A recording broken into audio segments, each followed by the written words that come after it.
Shalom, y'all. What's going on? Give me 1 second.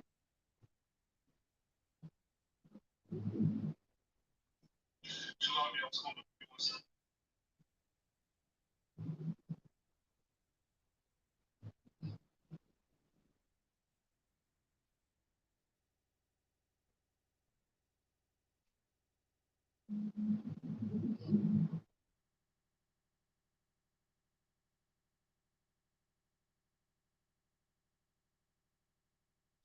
All right, all right.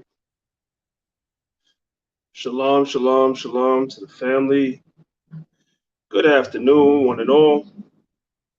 Welcome to another impromptu edition of Maccabees TV. It's your brother, Priest Dan, Lions of Israel. Just coming to chop it up with the family for a little bit. I got a little bit of time today. I haven't been on in a few days, so said I would come and chop it up with the family. Just bear with me. I'm going to share this video in a couple of places via my other cell phone, and then we could chop it up for a second. Do me a favor, y'all. Do me a favor. If you could, if you'd be so kind, as you come in the house, you already know the rest. Hit the thumbs up button. Let's work with this YouTube algorithm so more people know that we're live and they can come in and join in the conversation as well. Shout out to everybody that's watching on Facebook as well. Shout out to y'all. I got the #1 moderator in the game, Mika, in the building. You already know. You already know. That's right. All praises. Shalom to everybody. Hope everybody's having a good evening. As good as you can in captivity, anyway. Like I said, just bear with me another minute or so. I'm going to share this video a few places, and then I'm going to get right to it. Okay. And while I'm waiting, let me just give a couple of shout outs to the people I see in the building. I see Kelly Perry in the building. Shalom to you. I see Halima Williams in the building. Shalom to you. Karata Zaya. Shalom to you. Linda Ricks. Shalom to you. Amaris. Shalom to you. Shalom to everybody that's watching. All the supporters that's watching. And all the haters that's watching too. Because the haters be watching too. The haters been watching too. So shalom to you as well. Peace and blessings. It's all love. It's all love. Let me just share this a few more places. Just hold, bear with me 1 second. And like I said, if you're just coming in, hit the like button. Let's go. Let's get them likes up. Let's get the likes up. Where we at? Where we at with the likes? Let's see. All right. Let's see. Let's see what we got here. All right. All right. All right. They're gonna go up. They're gonna go up eventually. Anyway, let's go ahead and let's get started with just a couple of things really that I wanted to talk to you brothers and sisters about. Eliezer, shalom to you as well. I see you just came in. I just wanted to talk to the brothers and sisters about a couple of things really quickly if I could. I'll probably repeat this at the end of the broadcast, but I wanted to let you brothers and sisters know, for those that's interested, especially for those of you that live in the New York, New Jersey, Connecticut, Pennsylvania area, there haven't been a lot of things that have been going on this year due to this whole COVID thing, right? Everything has been pretty much shut down. You know, haven't been many holy days. There hasn't been a lot of gatherings this year. There was supposed to be concerts, summits, all types of things that were supposed to go on that didn't happen. But New York seems to be, you know, despite what y'all are hearing on the news, New York seems to be open for the most part. Like the parks are filled like normal. Everybody's going about like normal, except just going about with masks on. That's the only difference. So for those of you that don't know, every year, Lions of Israel and AOC, we do a cookout every year. All right. So we weren't sure if we were going to do a cookout this year, but we decided to go ahead with it and do it anyway. So I'm just giving you brothers and sisters that's in the area a heads up in case anybody wants to come through. So this is the lineup, right? Next Saturday, not this Saturday, next Saturday. So what is that? 9 days from now? 9 days from now, something like that. Next Saturday, Lions of Israel and AOC, we're doing a unity camp downtown Brooklyn. That's August the 22nd.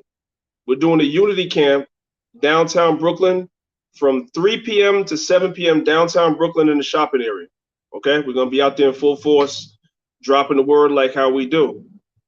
We're gonna be out there from 3 to 7.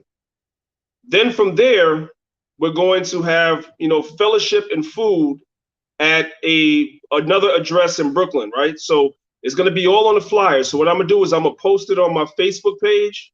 I'm going to post it on my Instagram page. And I'm also going to post it in the YouTube community section. So you guys will see the flyer. So anybody that's in the New York area, the general New York, New Jersey, Connecticut, Pennsylvania area that would like to come to this, is going to be posted in the YouTube community, on my Facebook, and on my Instagram. That's Saturday, August 22nd. The next day, which is August 23rd, which is a Sunday, we're having our annual cookout at Bronx Park East, the Bronx Park East and Unionport entrance to the park, right there by the 2 train in the Bronx. Again, all this stuff will be on the flyer. We're having a cookout from 2 p.m. until. This is probably the only chance that we're going to probably have this year to fellowship. So since everybody's in the park, we're going to be in the parks as well. You know what I'm saying? We'll be, you know, adhering to whatever rules they have in the park so that we don't, you know, nobody comes and disrupts the gathering or whatever like that. You know what I'm saying? If we have to kind of somewhat social distance in terms of not have everybody gathered around 1 or 2 grills, and we might have to take up a few grills, a few places, whatever like that. We're going to do whatever we have to do to adhere to the rules, but we're also going to make sure that we get together this year. We're not going to cancel it. So anybody that's interested in coming, you guys will see the flyer. Just come through, and all I would ask you, if you're going to come through and fellowship with your brothers, just don't come empty-handed, man. You know what I'm talking about? So, because I don't know how many people are going to show up, so we buy what we could buy. Just don't come through empty-handed, man. Come through with some water. Come through with some chicken that we could throw up on the grill. Come through with some something to drink. I don't care what it is, some ice, some charcoal, whatever it is. Just come through and show love. Charlene Marie, shalom to you. Muck the General, shalom to you. I will definitely go ahead and post all this tomorrow. I'm still working on the flyer, but I didn't finish the flyer yet. I had to take a break. So as soon as I'm done with the flyer, definitely will post it tomorrow. You guys will see it. Okay? Real quick, just on a side note, I have to say this, right? Y'all guys see where I am? You guys see where I am? Right? There's a retard. And yes, he's a retard. So pardon your brother for a second. That said that I do videos from my garage. This is not my garage. But I understand that there's quite a few people in Israel that have mental illness, and Brother Patrick is going to be in town soon, so he could definitely help you with that. He's going to be in Brooklyn, so he can help you with that. But there's a dude that suffers from mental illness that said, this is my garage. This ain't my garage, dude. This is my job. It's my second job. I got my first job, and when I leave my first job, I come to my second job. I got 2 jobs. I'm Benjamin. You know what I'm saying? I got 2 jobs.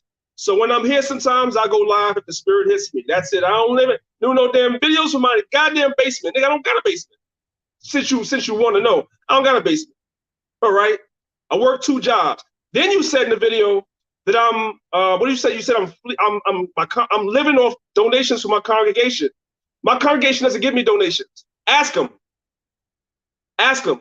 That's why I got to work 2 jobs to make ends meet. That's why I don't have a personal life. I go from one job to the next job to dealing with the camp. And that's why I don't have a personal life. That's why half of Israel is mad at me, because y'all be inboxing me on Facebook, on Instagram, asking me questions, asking me for breakdowns, asking me for history, asking me for this, asking me for that. And then I don't get back to you. And y'all put the question marks in my in my inbox, like, when you gonna get back to me? And I got some brothers that's like, oh, what did I do to you? Are you mad at me because you didn't answer me? Because I asked you a question. You know who you are. I love you, brother. You know what I'm saying? But that's because, brother, I'm keeping it all the way stacked with you. I work 2 jobs. I work real hard. And I got the camp to deal with. So by the time I'm done with all that, a lot of times I just don't have the energy, or mentally, spiritually, or physically sometimes, to deal with a lot of the other stuff that y'all be wanting me to do. And that's my greatest apology. But let's be clear. Let's be clear. My congregation doesn't give me no money. None. I always tell people, if you want to support me, go to my website and pick something up, whether you need it or not. That's how you support me. You want to support me, you can hit the Cash App if that's what you want to do. But I'm mad. Nobody supports me. You crazy? I wish I didn't have to work 2 jobs. I wish I could dedicate more time to doing the Lord's work. I wish. But then there's reality, man. there's reality. So I know that you're slow. Like I said, I'll be glad to introduce you to Patrick. There's definitely some things he can give you for better cognition or whatever for you, to help you through whatever it is you're going through. You seem like you're autistic. So you turn on your Facebook camera and start talking about stuff you don't know. You're halfway crazy. So I forgive you, brother. I forgive you. People say that we don't deal enough with mercy. I forgive you for being a liar. Okay, I just had to say that. Y'all pardon me. Right, brother, I got 7 jobs. Listen, do you guys know how many people in Israel are mad at me because they reach out to me and I cannot get back to everybody? I can't answer every email. I can't answer every question. People is mad. It's not because I don't want to. The reality is I work 2 jobs. That's why. I don't have a life. I don't have time for myself. I don't. I hardly see my home. I hardly see it. Y'all see me doing more lives from my cell phone, from inside my car and everything than you see me doing from home. Y'all see it? So I don't be knowing what these retards is talking about. But I know what it is. And I ain't gonna feed into it too much. You mad because you guys got rebuked for that bullshit doctrine that you pushing, talking about the laws are done away with. That's why you mad. You mad because I rebuked that thing. And so you in your feelings. So now all of a sudden I'm filming in my garage. Well, that's all right, bro. That's all right. I love you anyway. I love you anyway, and I know you're a little touched. I pray the Most High heals you. You know what I'm talking about? All right, let's move on. And if you're mad, what can I tell you? You can't do nothing about what I said, and you won't do nothing about what I said. Let's be clear. All right, let's move on. I mentioned Patrick. Patrick is going to be in the U.S. for the next year. The next calendar year, Patrick is going to be in the U.S. That's Master Herbalist Patrick Dells. He's not going back to Grenada for the next year. Part of the reason is you brothers and sisters know what we've been telling you over and over again. There's going to be a second wave of COVID or something like it or something worse, whatever it's going to be, there's going to be. And he wants to be here to assist because they're saying the second wave is going to be worse than the first. You guys have all heard it. So the brother's going to be here and he's going to be traveling. Like, for instance, he's going to be in Orlando. If you're in the Orlando area or the greater Orlando area, Patrick is going to be in Orlando, I believe, in 2 weeks. All right. So if you guys want more information on that, you should join our Facebook group, Healthy Hebrews. We have a Facebook group called Healthy Hebrews. You should join our Facebook group and you'll be abreast of all these situations. If you are suffering from complications or an abundance of illnesses and ailments, you should be in there. This is an Israelite group where we are in there. We're not arguing about doctrine. We're not fighting. We're not fussing like they do in the rest of those groups. We're in there talking about health and helping one another and encouraging one another. You got weight loss challenges in there. You have people doing all types of cleanses together as a group in there, like parasite cleanses, like, maybe 10, 20 people get up on it. All types of different things going on there, all for the betterment of our health. So that if and when this second wave of COVID or Corona, or whatever you want to call it, comes about, that our immune systems, our respiratory systems, and all these different things are functioning as optimally as possible, so that we don't end up in a hospital and you get put on. You go into the hospital talking about you banged your finger, right? You got a little cut on your finger, or you banged your finger, and they put you on a damn ventilator talking about you got COVID. I don't want to see that happen. But they say prevention is better than cure. And I know for a fact, I'm not going to ask, I know for a fact, a lot of you brothers and sisters that was doing better when the COVID thing was raging, because they started opening up the states, a lot of you brothers and sisters went back to some of them old habits.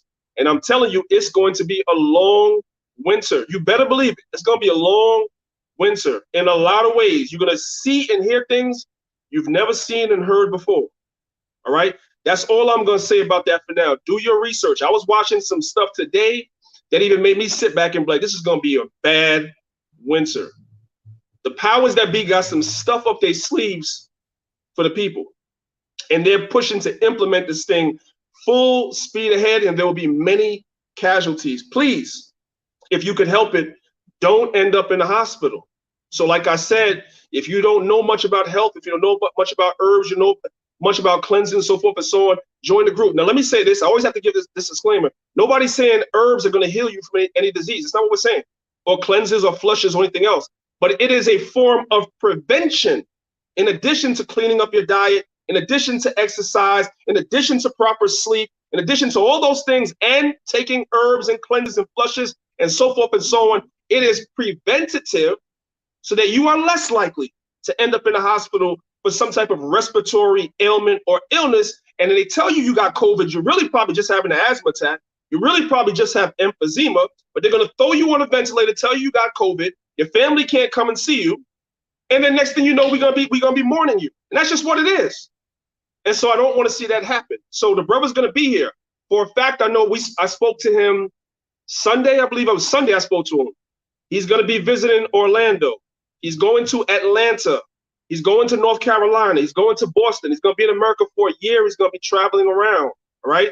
The best way to find out where he's gonna be, either go to his page, Master Herbalist Patrick Dells on Facebook, or if you're in the Healthy Hebrews group, we'll keep you abreast there as well. Now, some of you brothers and sisters, you wait till we're having a conversation today. You see it says open forum, so I'm going to talk about a lot of stuff.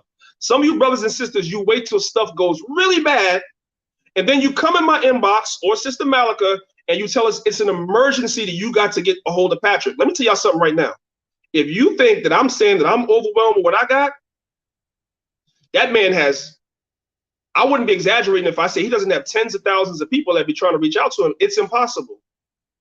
It's impossible for him to talk to everybody. So y'all come to me. I have the bat phone where I can reach him when I need to reach him. But I don't like to bother the man all the time because I know what it is. A lot of stuff that you brothers and sisters are dealing with, he has videos on his YouTube page already addressing most of that stuff. And we have it on the Sisters of the Maccabees page too. So you might want to start there. And then if you can't help yourself, then you reach out to us and see what we can do. Let's get them likes up, family. Same thing on Facebook. Y'all watching on Facebook, let's get these likes up. Let's get the likes up. Let's get the likes up. All right.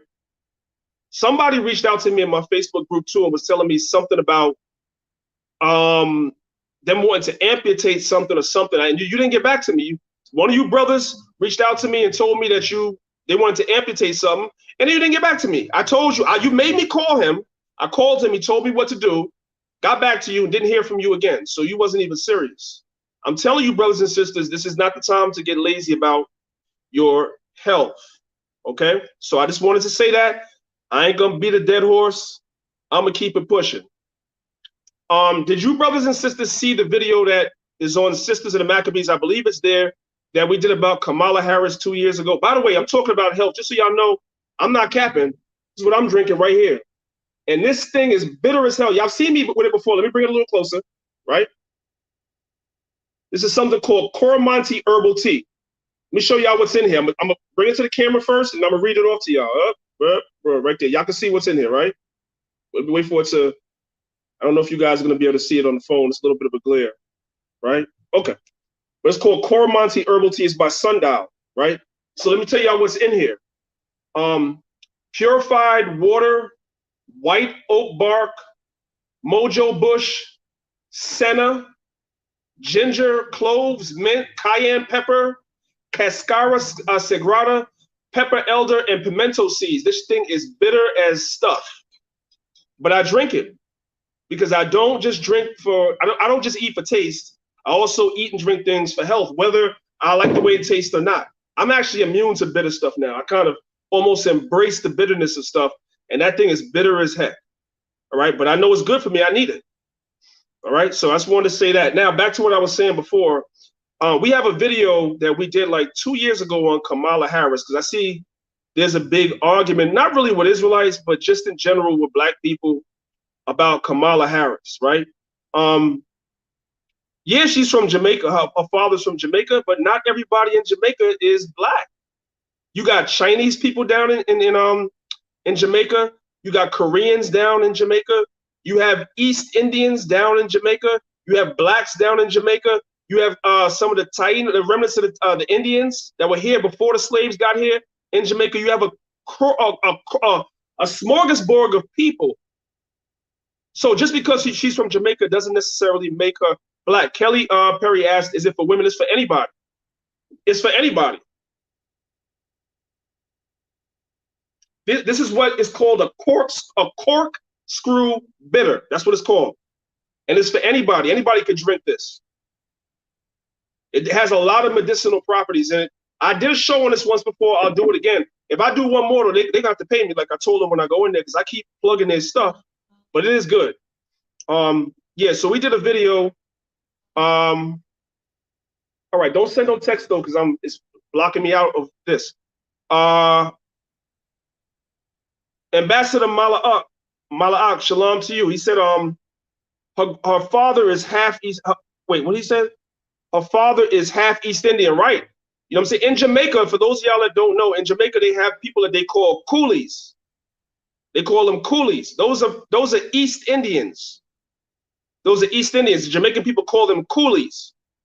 Some of them will have like a black mother and an East Indian father, and will come out, you know what I'm saying, brown skin, you know what I'm saying, looking almost black, but they got the curly or the straight hair. The Jamaicans call them coolies. And when I looked at her father, that's what he looked like to me. He looks like a coolie, a heathen. Now I don't know that for sure, but if I was a betting man, I would say, man, that she's a heathen twice over on her mother and her father's side. And regardless of anything, she's an enemy to our people. Her track record as district attorney, her track record as attorney general of California is not in our favor. And I'm not ashamed to say that. And I had all types of people getting mad and getting in their emotions, because black people vote based on somebody's complexion or color, even if the person is not going to do nothing for them. I'm not even talking to black people as woke, so forget about telling them they shouldn't vote at all. Forget about that. They're not even trying to hear that. But at least if they vote, they're not voting on the issues. They're voting on somebody's complexion. And the person at your complexion could be your biggest enemy, man. They could be a puppet. You don't even know. Like Barack, insane Obama. Well, on her mother's side, she's straight out muck. On her mother's side, she's straight out East Indian. But on her father's side, Mala'ak said that there's East Indian on her father's side too. Her family's from Jamaica, and anybody from Jamaica would tell you have a lot of East Indians down there. And those East Indians be laying down with the women and having children, and those children are called coolies. And they're heathens, period. See, the girls go crazy over them because they got the curly hair, and then, you know, the lighter skin complexion is not really dark, whatever like that. There's somewhere in between. You know what I mean? So the girls like that. They're called coolies, but they're heathens. And when I look at her father, I'm saying that he looked like a coolie before I knew anything. He looked like a coolie. He looked like a East Indian.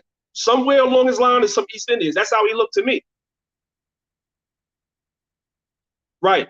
And Eleazar Yasharala said that her family looks Brahmin Indian as well. Okay, Malak, I'm sorry. These comments are going kind of fast. So you said her granddad is Irish. Okay. I didn't do the research on this. I know Sister Malika did a video on it, and other people did. I didn't really do the research, but I believe, based on what the little that I do know, is that she's a heathen twice over on both sides. But, you know, Sister Malika says she's going to do another video on it. Anybody that wants to come on the channel and talk about this stuff, you could come on and talk about it and educate us all. You said might be a tear. I'm pretty certain she's a tear. I'm pretty certain she's a tear.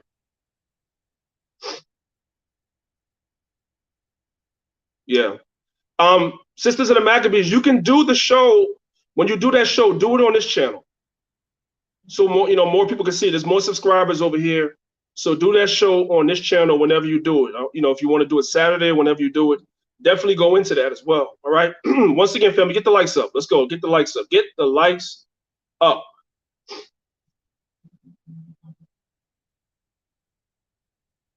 All right. What else I want to talk about?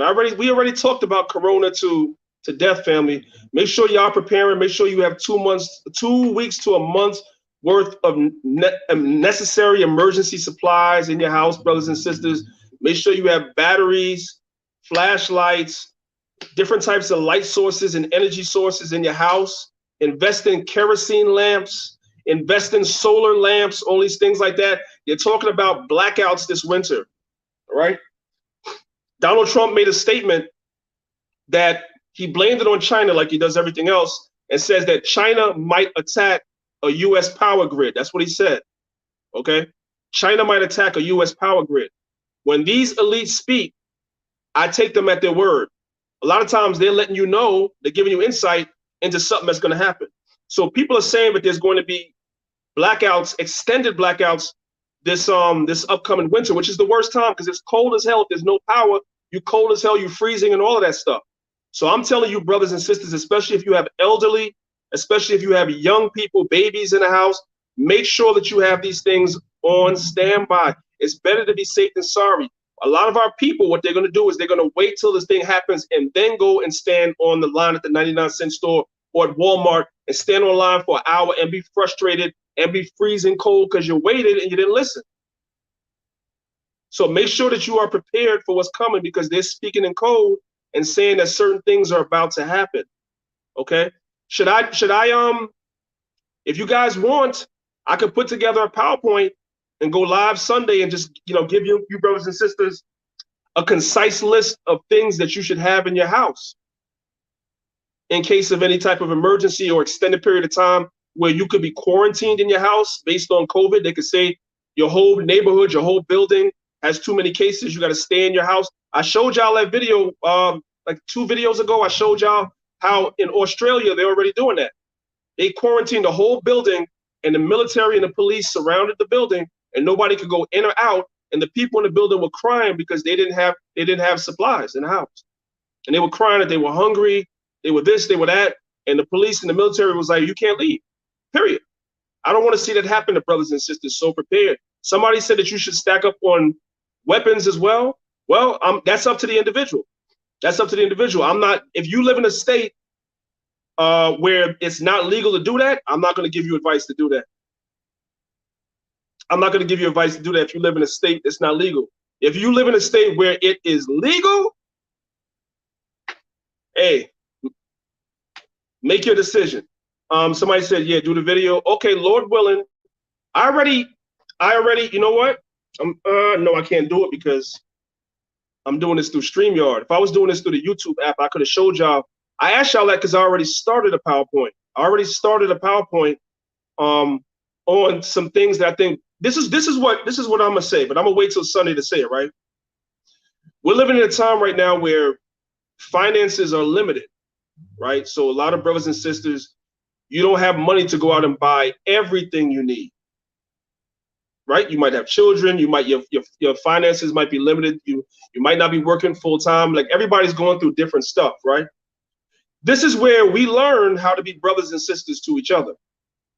Now, I'm speaking specifically to brothers and sisters that don't fellowship. There's nothing, listen, that's up to you if you don't fellowship, right? But if you are an Israelite that you kind of just on your own, you don't fellowship with nobody, you really just stay to yourself, for whatever your reasons are, you're going to be the most vulnerable out of everybody when this stuff goes on, because who are you going to link up with in terms of if you can't get everything you need? You see what I'm saying? There's a lot of things you need. And one of the things I've been encouraging people with, if you're not, around other Israelites, at least get to know your neighbors or somebody, and y'all work together to get the things you need. I have a master list I'm going to show y'all on Sunday of stuff that you should get for your home. And the things, if it's like let's say it's like 3 or 4 families that come together and be like, you know what, if something goes down, we're going to come together. That family could buy maybe 5 things on the list.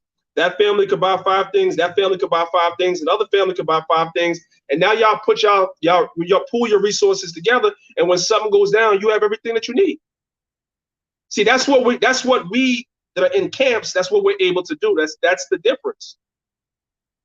We have a plan of action. We don't know how well it's going to be implemented depending on what they do, but we have a plan of action at least in place that this is what we're going to do as a cooperative, as a camp, to make sure that everybody in the body is okay. And so I'm going to go over all those things on Sunday. This is not the time to just be an individual. You know what I'm saying? This is the time for Israelites to come together to the best of your ability and help one another, because our people that's not in the know, that don't know what we know, they're going to get caught out there. When the system goes down, when there's no food, when there are food shortages, I don't know about where you brothers and sisters live, but I notice every time I go into the supermarket, it is emptier and emptier. There's whole aisles that are not replenished, man. It's not as full as it was, which is prophecy too. When you read Isaiah, the 32nd chapter, that's prophecy. So these things are happening. And so at least I say to myself, thank the Most High that I know what time it is. A lot of our people are waiting for things to go back to normal. When I'm at work, the conversation when I'm at work is everybody talking about when things go back to normal. That's what everybody's waiting for. And I try to throw certain hints in there, but they're not ready to receive it. They were just waiting for, hopefully this will go away and everything will open up and that's not going to happen. It's over. The devil is coming down with great wrath because he knows he has but a short time. The way that this truth is spreading, they know that they don't have long. The celebrities are getting a hold of it now and exposing it to their millions and millions of followers online. There was a time when people said the Israelites were crazy. We're just standing on corners and just yelling. Remember when people were saying that? Well, obviously that's not all we was doing, because look at the effect and the far reach of the word. It was more than that. So now the reality is setting in, so they have to push ahead with the agenda. And let me say this too. I would advise, because there's a lot of Israelites on this wave, man. Some of y'all are Israelites, but secretly, and I'm not talking to nobody in particular, I'm just speaking in general. Some of you brothers and sisters that are Israelites, you're Israelites, yes, but you still following behind this whole, I talked about it like a week or two ago, you following behind this whole QAnon thing, like you a believer. You believe that Donald Trump is the knight in shining armor that was hired by QAnon, aka Anonymous. He was hired to do the job of destroying the deep state. And he's going to arrest all the pedophiles and arrest all the politicians and arrest all the deep state, the Illuminati members. And he's going to execute them all. And he's going to institute the Nasara Act. They're going to do away with the IRS. They're going to do away with student loans. They're going to do away with all debt. They're going to have a financial reset. Money's going to go back to the gold standard now. And everything is going to be a utopia and wonderful. Now, within there are some truths. That there's definitely some things going on that we can see with the celebrity. We can definitely see that. But you putting your trust and your faith in Esau, the white man. When the Bible says, never trust your enemy. Never trust your enemy. Until you see him do that, why do you believe it? What if it's all a front? Remember, they play both sides of the game. I gave you brothers and sisters some homework last time. I told y'all there's a documentary called All Wars Are Bankers' Wars on YouTube. You should watch that. They finance both sides of the argument throughout history all the time. All the time. They're controlling the story. It's a part, Donald Trump is a part of the agenda. That's why I stand. That's why I stand. And it's not going to be what you guys think. It's not. Some of these YouTube channels that, for instance, I'm just gonna point it out. There's a YouTube channel called Alice Down the Rabbit Hole. It's called Alice Down the Rabbit Hole. Now y'all could all check that channel out when we're done. It's called Alice Down the Rabbit Hole, right? And this channel is 100% dedicated to this whole thing about QAnon and Donald Trump saving us from saving us from the New World Order and saving us from Dr. Fauci and saving us from this and saving us from that. And every video starts off with them selling Donald Trump t-shirts. I'm like, yeah, I see what this is about. I see what this is about, right? There are videos online right now where they're breaking down the 7 Trumps in the book of Revelation where they're saying that that's talking about Donald Trump.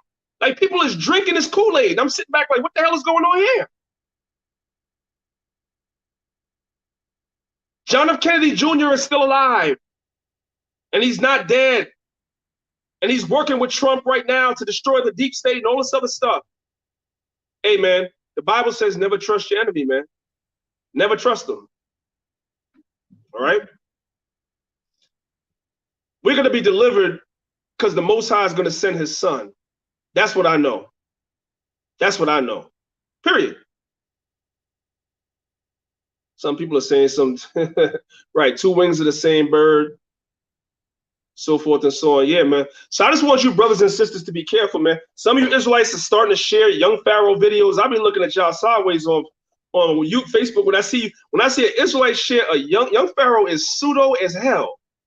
Pseudo as hell. And he don't like the Israelites. He doesn't like the Bible. So I'm be wondering, why in the hell are Israelites sharing young Pharaoh videos? Like, what the heck is going on? And this dude is turned from a black militant, black power, into a straight Donald Trump shield, like a straight Republican Donald Trump supporter. That's all he talk about now.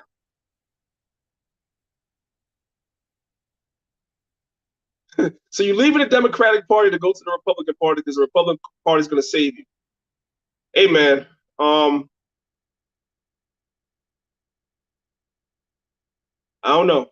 Somebody said he's Kemetic. Not really. He don't believe that the meta has been deciphered.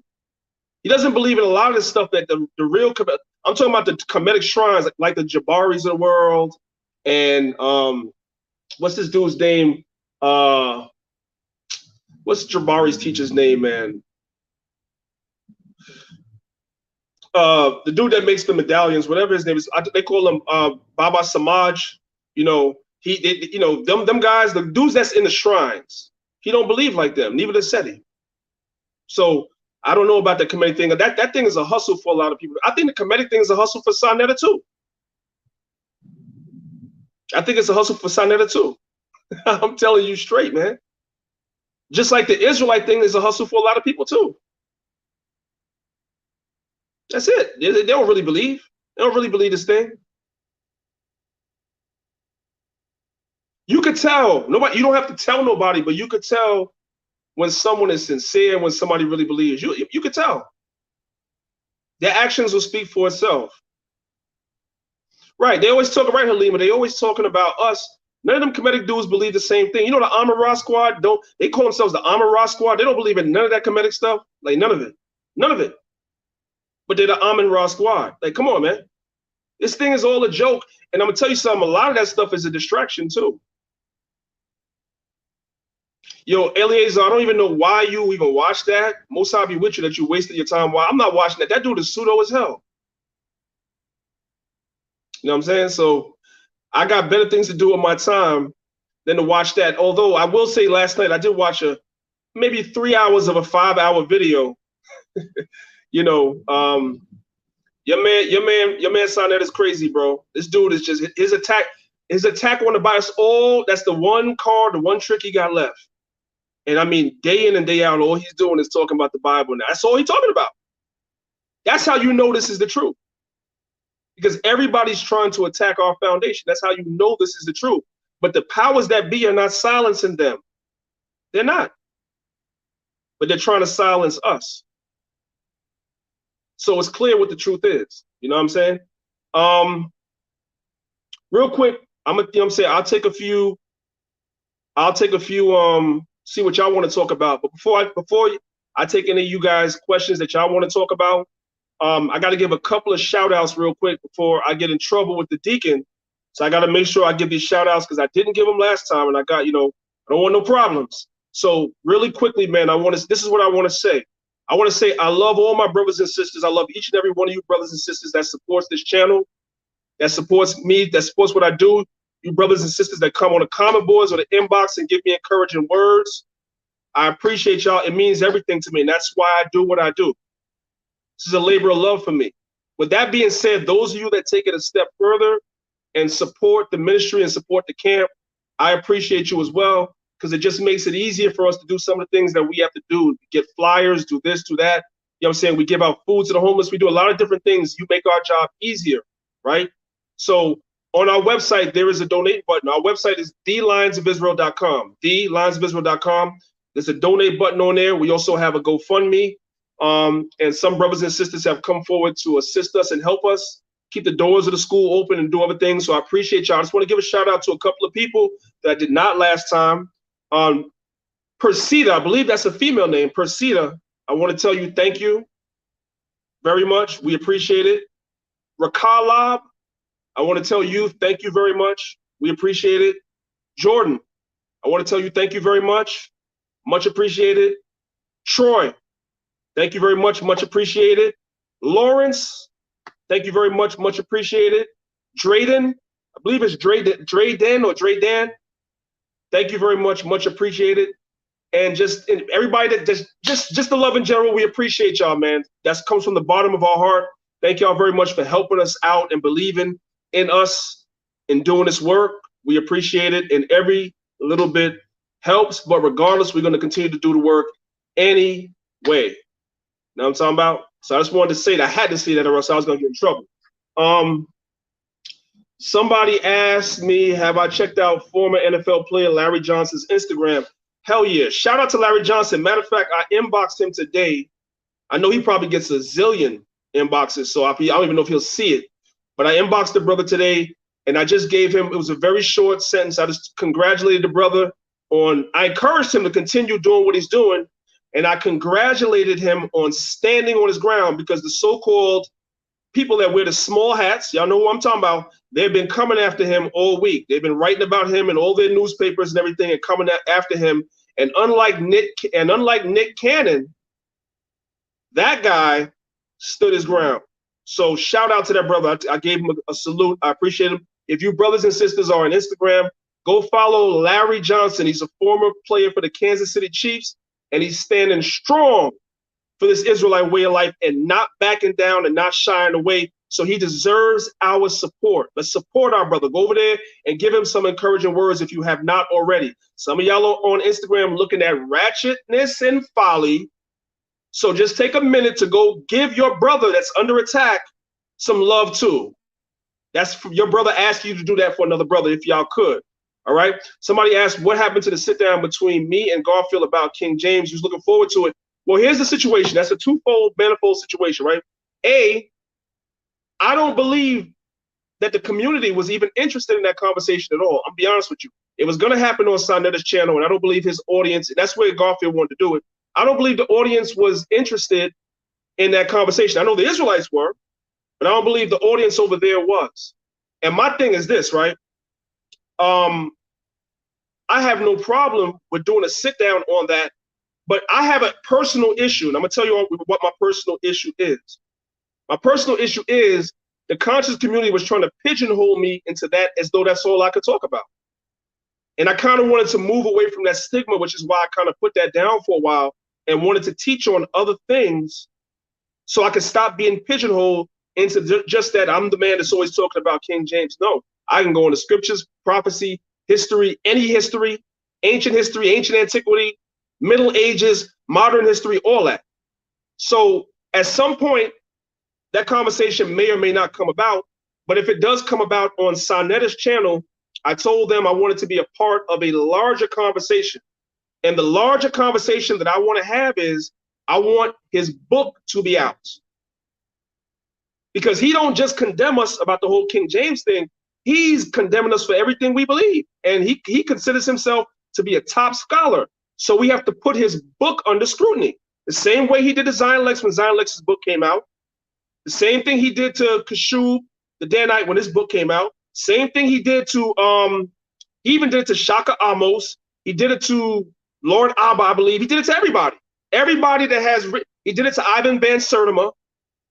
We're talking about the old elders now. Ivan Van Sertima. He did it to J.A. Rogers. He did it to Rudolph Windsor. Like every black author right now, not just Israelites, but every black author, he says they're pseudo. Everybody. So therefore, you have no wiggle room whatsoever. So that's why I was like, you know what? I don't want to just talk to him about King James. If all black authors are pseudo, a bunch of pseudos according to you, let's see what's in your book. So to answer your question, I don't want to just sit down and talk about King James. Let's look and let his book come out. Let me sit down and review his book and see how biased his sources are, what methodology he used to come to his conclusions, right? And then we can sit down and have a conversation, whether it's he and I one-on-one, or whether it's he and his team and the Israelite team going against him. And don't let him fool you, because he talks a good game. Don't let him fool you to act like he just is ready to jump in the ring with any Israelite. I put him on the phone with Ron Dalton, right? And Ron Dalton told him to go find a team and bring his team, and Ron will bring a team, and they can rent out a hall and do a debate on anything Garfield wanted to talk about. And he got on the show the next day talking about he want Ron Dalton's head on a platter, but that's not what you said on the phone. That's not what you said on the phone. So that stuff is just huffing and puffing and theatrics. Don't believe it. I put Ron Dalton on the phone with Sonetta too. And Ron Dalton told Sonetta, bring whoever you want. Bring Polite, bring the Amon-Ra squad, bring Garfield, bring whoever you want. And Sonetta was like, nah. Then he got on the show the next day and said he didn't know who Ron Dalton was, but I'll put him on the phone with you. You see what I'm saying? Don't believe these dudes. I'm telling you. Don't believe these dudes. The conversations, yeah, Mika, I'm telling you, the conversations that we have, I'm gonna bring Ron back on the show. The conversations that we have behind the scenes are always different than the conversations that you guys hear about when the camera goes on, they're putting on a show for you. Ron Dalton called both. I'm the mediator. Ron Dalton don't have Sonetta's number. I called Sonetta and put him on three-way with Ron Dalton. And Sonetta called Garfield and they was on the phone. All four of us were on the phone. All right? So everything you hear in the public, don't believe it. Because the day that they do that is the day it's over. It's over. Because then they're going to be exposed that they don't know as much as they think they know, especially the sources that they're using and the methodology that they're using too. It's going to be over. All right, so hopefully that answered your question. I've talked about the King James lecture that I have. If you're just saying that you want to see it, I gave it once before, and I'm going to give it again. But it's about 4 hours, and I've been saying it. I know every Israelite's like, oh, just put it out. Listen, it's 4 hours. You guys are not sitting through a 4-hour presentation. I don't care what y'all tell me. You know what I'm saying? So I'm going to put it in a place where if you want to see it, you can go see it, but just prepare yourself for what it's going to be. But I don't know if I'm going to put the whole thing on YouTube. I doubt it. You guys don't have the attention span for that. What else? Dennis, you said you want the man to take the COVID vaccine. Well, he said he's going to take it. He said he's going to take it. Somebody asked, where's the book? Well, according to what he's saying, because that debate with him and Jabari didn't go down, he didn't want to put the book out because he didn't think he would sell enough books unless there was an event to sell the books at. So that's why he didn't put it out. I can't say that he's lying. So we'll see. And he said he was actually going in and making some changes to it and adding some stuff and all that other stuff. Whatever. Y'all can go on his show when he's live and ask him. You know, we all, listen, we as the Israelite community, we can't wait for it to come out. We can't wait for it to come out. FI said you watched the Dark Ages teaching and it was worth it. All praise to the Most High. And I'm gonna tell you something. I didn't put all my nuclear bombs in that presentation at all. I got some really good stuff, man. You know what I'm saying? I didn't put it in there. So if you like that, then when I actually do my other presentation, you're gonna love that. You know what's another? You know what my crown jewel is gonna be though? You know what my crown jewel is gonna be? And this one, I am gonna put on YouTube. But I'm gonna give the presentation in person first. And the name of the presentation that I'm going to give most likely is going to be in September. Once and for all, I'm going to review the epistles of Paul. I'm going to review them. We're going to go through all the epistles, and I'm going to give you guys I'm not talking about just breaking down scriptures, but I'm going to give you everything that is going to be given to you in a way you've never saw it before. You've never saw it before this way. All right. You'll see. I'm working on it as we speak. I just had a conversation with my brother, and you know, he's asking me that when I do it, he wants to see it. So I'm actually waiting for this particular brother to come to New York. He said he's coming to New York, and I'm going to try to do that presentation at the school. I mean, right now we have a small space, so probably just our camp and maybe AOC could fit in there.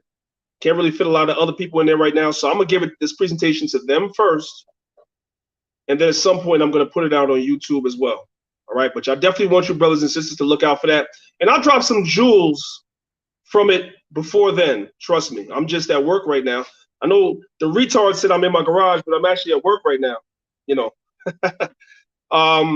So if I was home, I would just open up the PowerPoint and showed you brothers and sisters a few things. It's really interesting actually when you actually go through it. And as I'm putting it together, I'm learning things I didn't know before.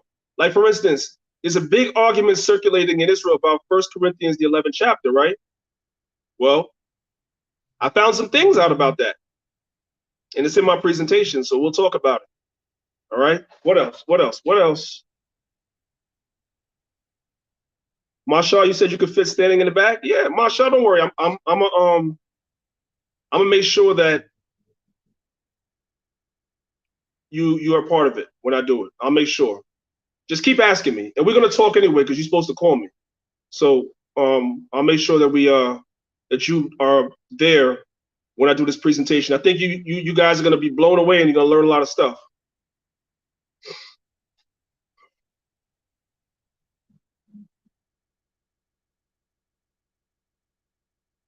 Okay, I don't know what y'all talking about. I'm trying to see what else y'all put in the chat. So what is it? Eastern time is 7:40 right now. I'll give y'all another 20 minutes. If y'all want it, I'll give y'all another 20 minutes. You tell me what you guys want to talk about.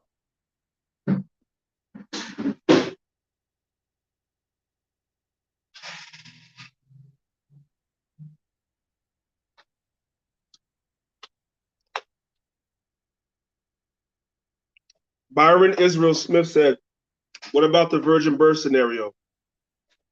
I don't know if you're new to my channel or if you know much about me, but I just did a debate on Sonetta's channel about 2 months ago. I debated Battle Truth on the whole virgin birth conversation. I don't believe in the virgin birth. I don't believe the scriptures teach the virgin birth. So that's my stance on it. Now, I have some brothers that I'm very close to that I have a lot of love for that do teach it. Nobody in my camp, but people that I respect as brothers, and they're good, genuine brothers, and they teach that. But as far as I'm concerned, as far as Lions of Israel is concerned, we do not teach the virgin birth. And all the scenarios that have been presented to us, we've already dealt with. You want to talk about the curse of Coniah? I have a video on YouTube right now dealing with the curse of Coniah right now.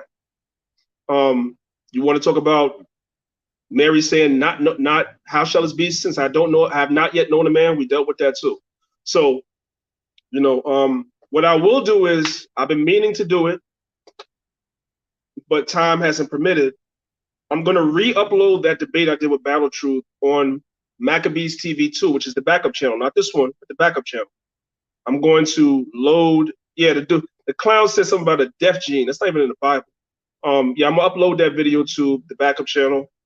So just look out for it. If you're not subscribed to Maccabees TV 2, also known as Maccabees TV News, you might want to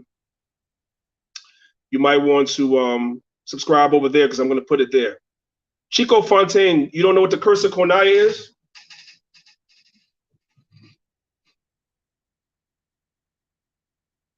I have a whole video on it. All right. So I don't have my sword with me here, and I'm using my phone to do this video. But Coniah, when you read about Coniah, he's also known as Jeconiah as well. So Jeconiah, or Coniah, was the last king of the Davidic line. He was the last one. And the Most High cursed him. And so his sons were born to him in captivity. After Coniah, you had a king named Zedekiah. Zedekiah was not from the Davidic line. He was not from the line of David. So Coniah was the last king of the Davidic line before Israel went into captivity. So the Most High cursed Coniah. In the book of Jeremiah, you can read about that. The Most High cursed Coniah and said none of his sons would sit on the throne to rule in Israel anymore, right? And so when you read the history, Coniah's sons were born to him in captivity. You could also read that in Matthew, the 1st chapter as well. It's there also. His sons were born to him in captivity. So the people that believe in the virgin birth use that to say, well, see, the line of David through Solomon was cursed with Coniah, So the Most High had to take the back door and go through Mary to make it so that Christ is still from the line of David according to prophecy. That is madness. I'm not going to get into it right now, but here's the bottom line. The reason how you know the line of David through Solomon was not cursed, when the Most High was ready to lift Israel up again, he did it through Zerubbabel. Remember Zerubbabel? Zerubbabel is from the lineage of David and Solomon. He's from the lineage of David and Solomon. If the Most High wasn't dealing with that line no more, if that line was cursed, why would the Most High choose that man? Why? Because that line was not cursed. The curse that was put on Coniah was his sons wouldn't rule because he was wicked and Israel went into captivity. But the Most High was still dealing with that line. That is the prophetic line when you read 2 Samuel chapter 7, verse 12 on down. The prophetic line is that this Messiah, this son, would come through the child that built the temple. It would come through David's son that built the temple. And the son that built the temple was Solomon. That's the prophetic line. Mary does not go through that line. Joseph goes through that line, period. Okay, I'm missing some questions.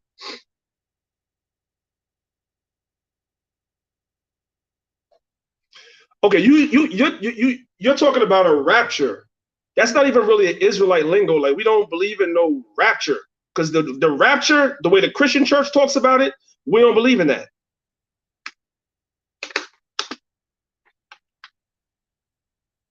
It was. You're 100% right. When you read Coniah's curse was lifted, absolutely. 100%. That's what I'm saying. That is the reason why the Most High chose somebody else from that same line that was supposed to be cursed. His name was Zerubbabel. That's what I'm saying. So that whole thing, but you have Israelites that believe in the virgin birth. They try to say that Coniah was cursed and he just stayed cursed. That line just stayed cursed. It's not true.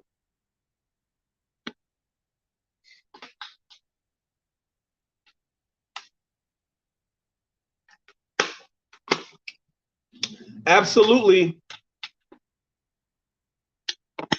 Absolutely, Halima. We should definitely be paying attention to that news, that the agreement that was just signed between the UAB and Israel. Absolutely. There's definitely probably some evil going on there, but they got us over here so focused on COVID-19 and WAP with Cardi B and Meg Thee Stallion that we're not paying attention to world events, especially us as Black people. Tyrone Allen, I don't know what you're talking about, but that's neither here nor there. That's not the prophecy. So I'll just leave it there.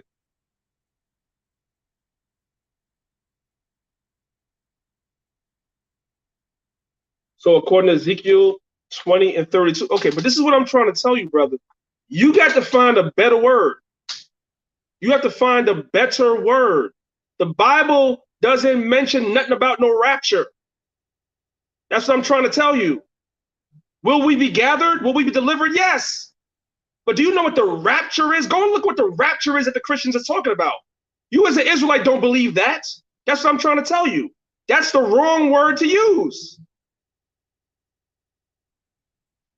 Saint Yashem said, was Joseph from the tribe of Judah? Read Matthew chapter 1. Yeah. Yes, he was. He's from the lineage of David, and David is from the tribe of Judah. So yes. Ascent of Phoenix said, what do I believe? What is my view of preterism? Preterism is false. Preterism is false. For those of you that don't know what preterism is, for lack of a better word, preterism basically teaches, and I'm really just kind of encompassing it in a very small thing. Preterism teaches that all the prophecies in the Bible already happened. They all happened already. So that's nonsense. Okay. So y'all having your own conversation. I'm sorry. I thought y'all were talking to me. So my bad. No doubt. I'll go ahead and allow you guys to have y'all conversation on the comment board. All right. One example that we know how preterism is not true. I'll give you something out the Old Testament, right? When you read Ezekiel, not Ezekiel, I apologize. When you read Isaiah chapter 13, it speaks about the destruction of Babylon. And when you get to the bottom of the chapter, it speaks about Babylon never being inhabited, but just being a haven for like birds and stuff like that. That's it. When you read about ancient Babylon, where it was on the map in ancient times has always been inhabited. There's no point in which ancient Babylon was not inhabited. So that prophecy did not take place yet. It's not talking about ancient Babylon at all. So preterism is false. And that's amongst many other things. There's many, many prophecies in the Old Testament that haven't taken place yet. Many, many, many. So preterism is false.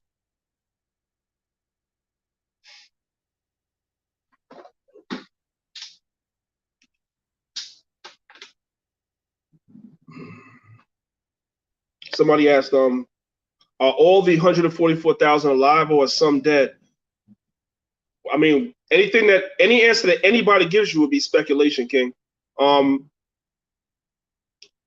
If I was to be a guessing man, I would believe that some brothers have come and they did great things in Israel, and the Most High took them away for a time, and they're going to come back. So some of them may have passed away already. Yes.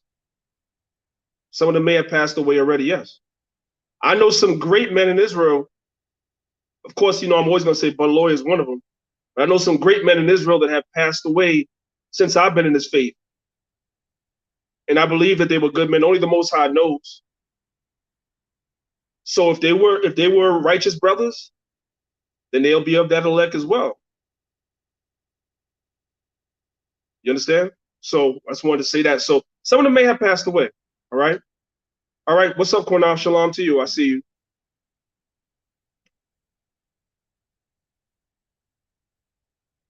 You said you've been fasting.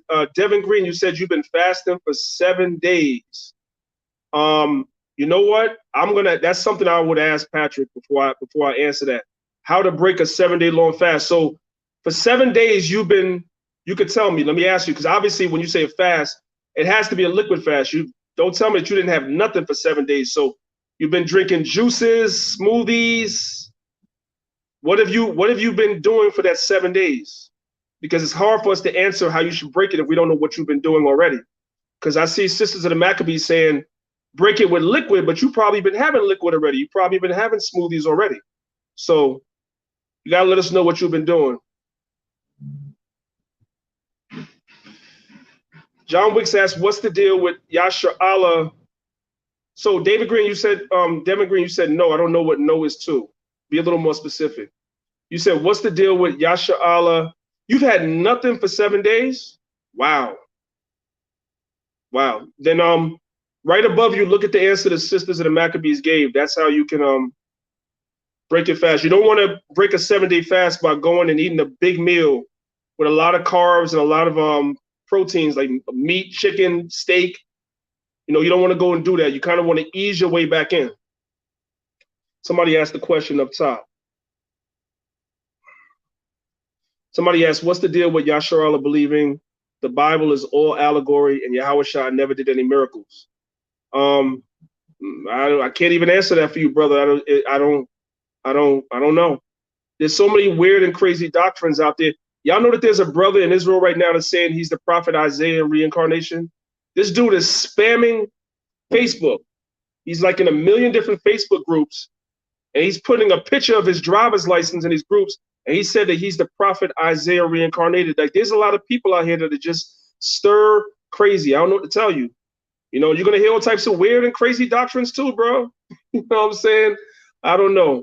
But I believe the scriptures as it is written. Yahushua did miracles. Absolutely. Absolutely. Just like Elijah did miracles and Elisha did miracles too. Absolutely. I believe in the supernatural. Absolutely.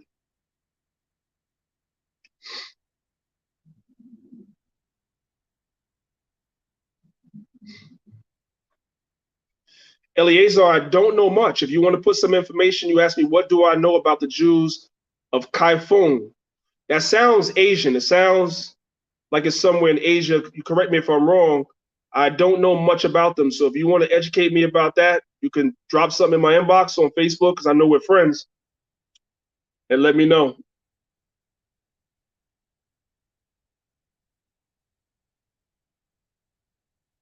Yeah, Son of Phoenix, they were teaching that, and that was wrong. That was wrong, obviously. And it doesn't make sense either. But yeah, that was wrong. We have to be very careful of anybody that's saying that they are the reincarnation of anybody in this day and time.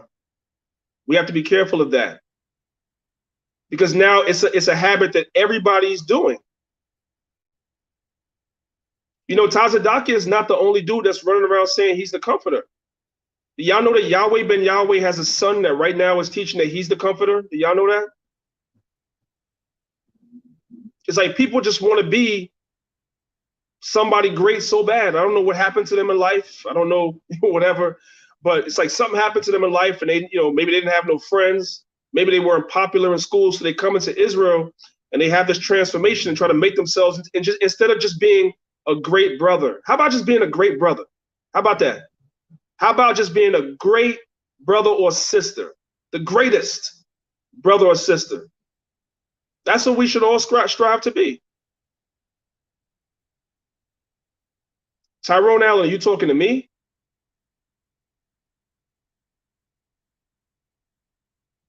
You said how many years have you been in scripture and doing your scholarship?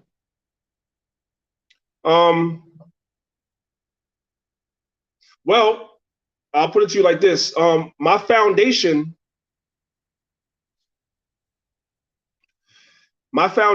is Christianity, meaning that as a child, both my parents were Christians, right? So, you know, I was raised in a household with that, but my parents died when I was very young. So I grew up essentially without parents. I kind of raised myself. You know, I ain't gonna play the violin for you guys, but I kind of raised myself. I hear a lot of people in Israel talk about their life and everything. I put my shit up. Anybody. I lost my parents young. I raised myself for the most part, right?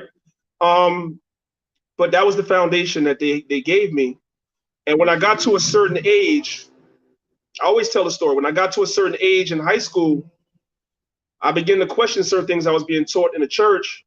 And so there was a young lady in one of my classes at school, and she used to follow Dr. York.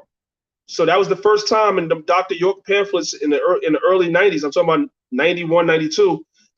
That's when they were the Ansar community. That's when they were still dealing with that Islam thing. And she brought the pamphlets to school. That was the first time in my life that I saw Jesus Christ and the apostles of the Bible depicted as being black. So my mind was blown. So I asked the pastor of the church that I grew up in with my parents about that. And he said, yeah, you didn't know that Christ was black? And I'm like, how can I know? The Sunday school book has him white. The fans you hand out in the summer when it's hot has him white. Everything that you guys have, every piece of literature, every piece of artwork all around this church has a white Jesus, but you telling me he's black. So now I can't mess with Christianity no more. And I dropped it just like that. But the Bible was my foundation. And out of anger at the time, you know, me growing up listening to hip hop music, in my era, the 5%ers was popular. That's what hip hop was in 89, 90, 91, 92. Most of the popular rappers were 5%ers. So I fell into that, being that I was rapping myself. So I became God Body. You know what I'm saying? My 5% God Body name was Divine Knowledge Allah. Y'all never heard that? Y'all never heard me get that before, right? My 5% name was Divine Knowledge Allah. That was my name.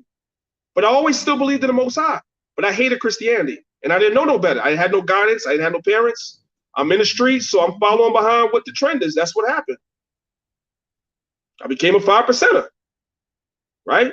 It was reading did my student enrollment, knew the supreme alphabet, the supreme mathematics. I knew the 12 jewels, knowledge, wisdom, understanding, freedom, justice, equality, food, clothes, and shelter, love, peace, and happiness. I still remember that shit. I fell into that. And then that fateful day, man. And then in 1991, I went downtown to Manhattan. That was the first time I seen the Israelites. 1991 is the first time I seen the Israelites.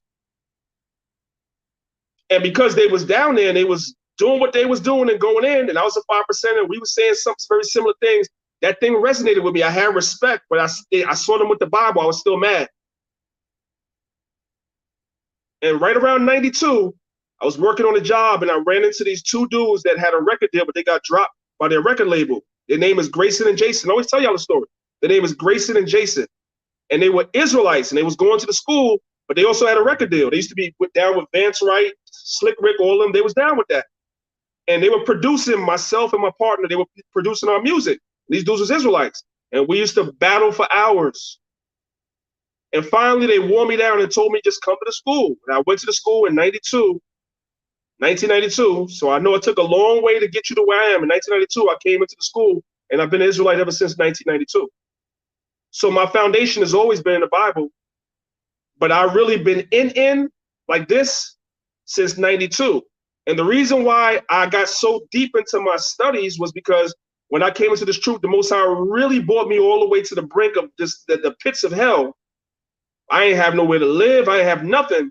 So I wound up, the school had buildings that for brothers that were less fortunate, they actually have buildings. That's something that a lot of Israelite camps don't have today. They had a place for you to live. If you came there, your parents put you out, you had nowhere to go, the school took you in, and they took me in. And I lived around the corner from the school, so I was in class every night from 1992 all the way up, every day, sitting at the feet of the leaders, which is why I was able to soak up a lot of the information that I give y'all today with the books and the history and everything else, because I was in class every day, relentlessly, taking notes, going out and buying whatever books or history or archaeology they were showing. I was going to buy it the next day. So, damn, Dennis, oh, you trying to make me feel old, brother? You said you was born in 92. Yeah. I came into this in 1992, man.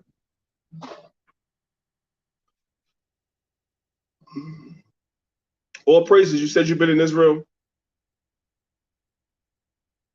Well, that's ISIS. Where it was ISIS Swiss? That was it. That was the school I came into in 92.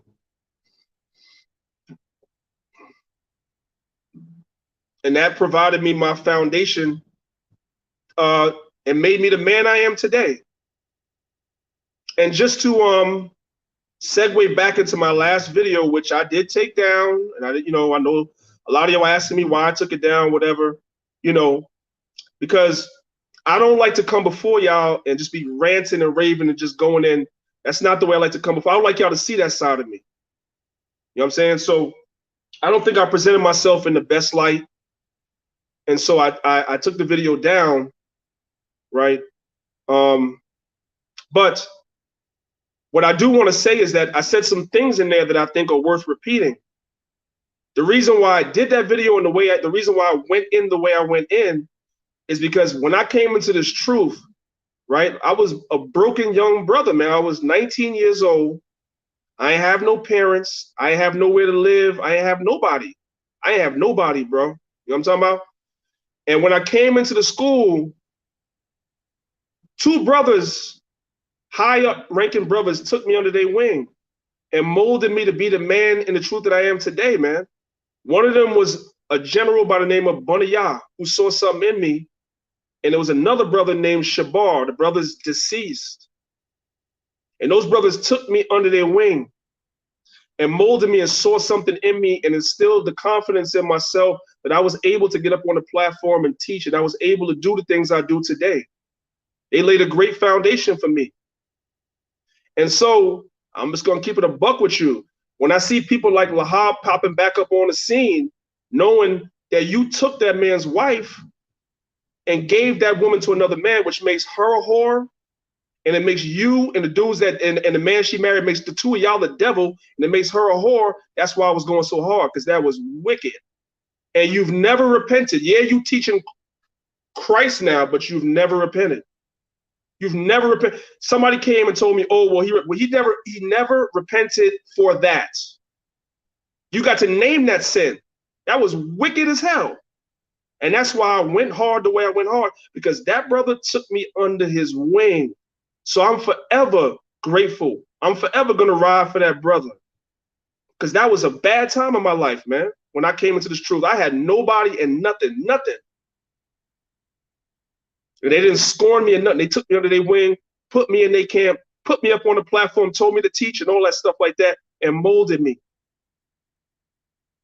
And that's why I'm able to sit before y'all all these years later. So I just got to say that. I don't take that back. That was wicked. And he ain't here to talk for himself, so I'm saying it. And that retarded nigga in Brooklyn that's mad that I say it, too bad. I said it. Put that in your pipe and smoke it, because I'm not taking that back at all. Okay, what else?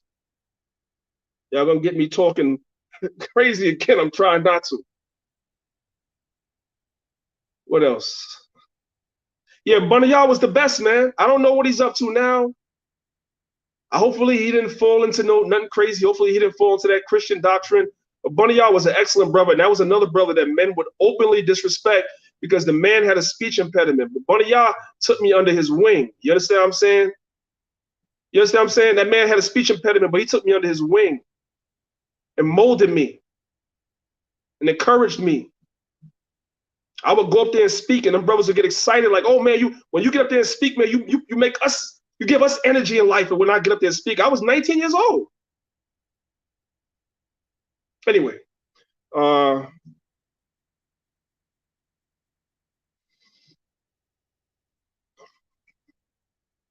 let's see. I have no problem, and this is gonna come, John Wicks. I have no problem if a camp wants to say they're the home of the truth or whatever like that. I have no problem with that. You should feel, this is what I tell people all the time, you should feel that wherever you are, whoever you congregate with, you should feel that that's the best place in the world to be. You should feel that way. I have no problem with that. Now, here's the thing. This is what I do have a problem with that. And I've expressed this to my brother, Captain Tazariak, many times. I've expressed this to him. All the people on Facebook and YouTube that like to talk about One West, let me be very clear, you wasn't there. I know I used to go to school and I lived around the corner. I was in class every night. So I know you guys wasn't there. Anything you talk about, you heard it. You wasn't there. I know the elders. I worked for one of the elders. I literally was an employee for him.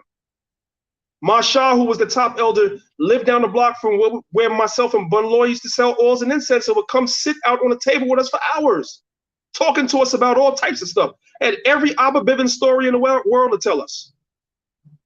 Okay? I know those men. I wasn't as close to all of them, but I was close to a couple of them. I know them. So you saying what you're saying about, home of the truth, whatever, I mean, you could feel that way. But I know that Marshall gave me my certificate when I did by the way, the trooper programs that all these camps have today, some camps have 3 months, some camps have 6 months. We was in the trooper program for 2 years. 2 years. 2 years. Zabak was in there with me. Terah in his camp was in there with me. The brothers that have the camp in Light of Zion, they was in there with me. 3 or 4 brothers in my camp was in there with me. They will all tell you we was in there for 2 years. So can't nobody tell us we ain't got the truth. And when we graduated from a troop program, we were given certificates and told to set up camps, and that's what we did. And then the school fell apart. It fell apart. It fell apart. Hey, but men are entitled to their opinion. It's all good. I ain't mad. I ain't a hater. Yo, Hassad, shalom to you, King. I see you. Shalom to you, man. Much love to you, brothers. Much love to the Sakari, man. I love them brothers, man. The brothers go hard. I got a lot of respect for them brothers. They go hard, man. A lot of people be hating on them brothers, but I'm going to tell you something, man. I'm going to tell you something. First of all, I love the young men. You know why? I just gave y'all a story because when I came into the troop as a young man, older brothers took me in. So that's why a lot of you younger brothers, when y'all see me, y'all get that love from Priest Daniel. You know why? Because I'm supposed to do that because that was what was done for me. But if you hate them brothers, let me see you outwork them. Because there ain't too many people outworking what Sakari's doing. Them brothers be going in. They go in. Give credit what credit is due.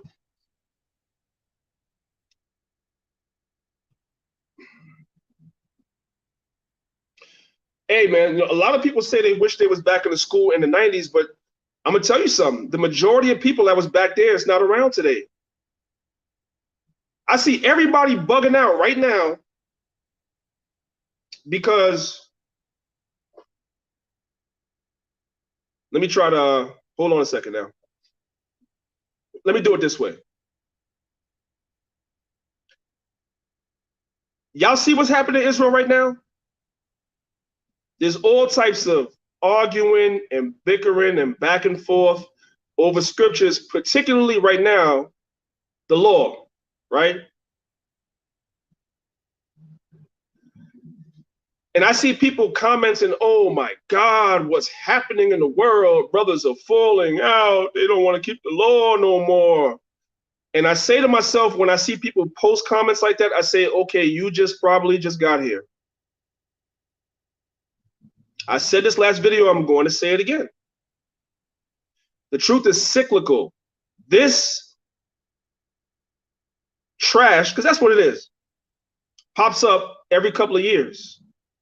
And it be the same scriptures too, same joints. So when people say that they wish they was in the 90s, yeah, hopefully you would have still been around today, because a lot of them brothers got swept away with doctrines. Why? A, because you had a lot of brothers back at the old One West. I'm gonna say it, and I know I made a lot of people mad last time. I'm gonna make more people mad this time.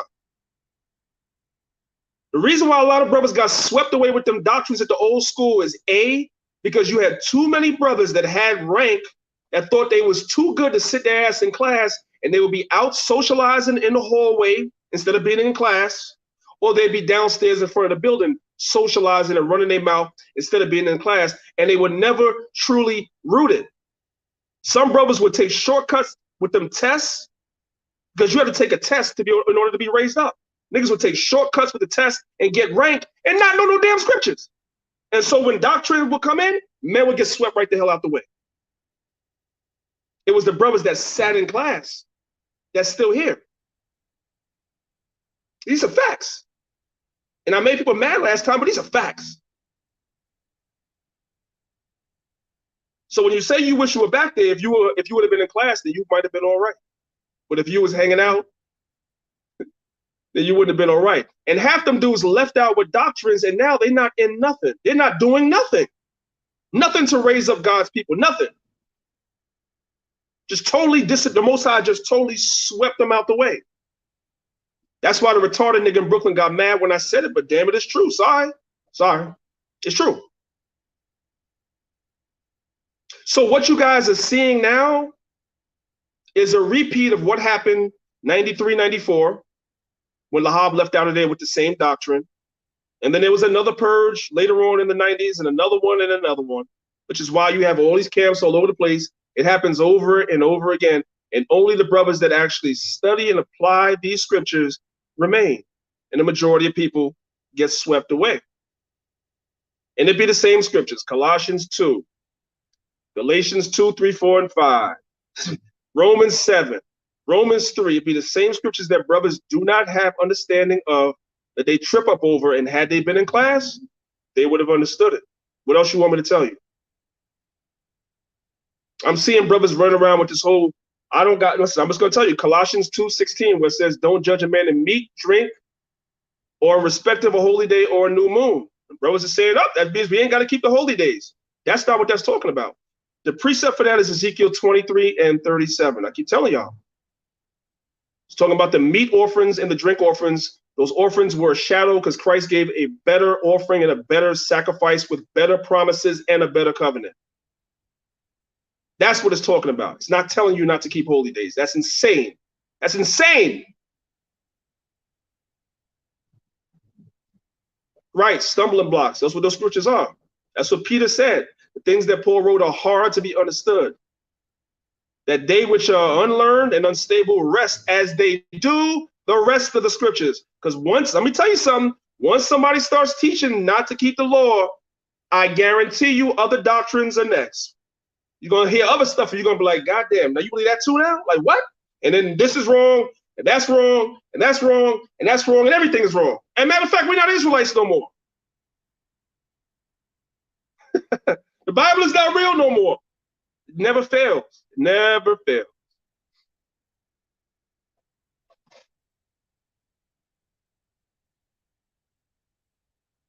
Trying to see if I missed any questions here. I'm going back. Give me a second. I was supposed to be off 13 minutes ago. Y'all always do this to me. As I was getting my knowledge up, I used to watch a lot of videos, and the brother Hashar, I would watch Brother Polite and write his points against the Bible and study to show myself approved. Right. Give me a second now. Okay. So I'm not getting any more questions, so I think that y'all about tired of me. Y'all could hit the like button. I'll get some more likes, though. That'd be nice.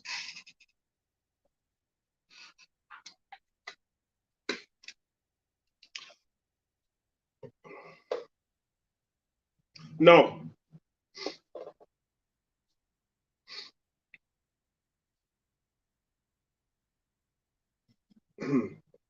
You said, do I believe in a Kabbalah? No. Could there be some, let me see.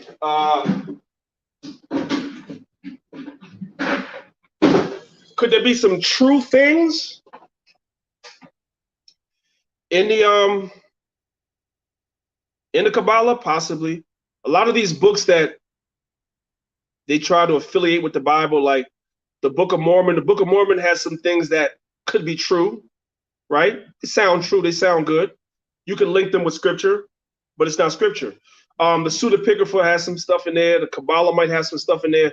But I'll tell you what my elder told me, and I know my camp is tired of me saying this, but I'm going to tell you, like my elder told me, if you cannot break down, this is what Marshall used to always say, and it's simple advice, and it's good advice. If you cannot break down the 66 books plus the Apocrypha that we already have, you have no business going into 100 other books. You have dudes that don't even understand the Bible that want to now jump into 100 other books, and you can't even break down the Bible. That's my answer. Just leave the Kabbalah alone and study and deal with the scriptures. There's plenty. The Most High gave us plenty with the scriptures that we already have. Hassad asked me if I have any Tahar stories. Well,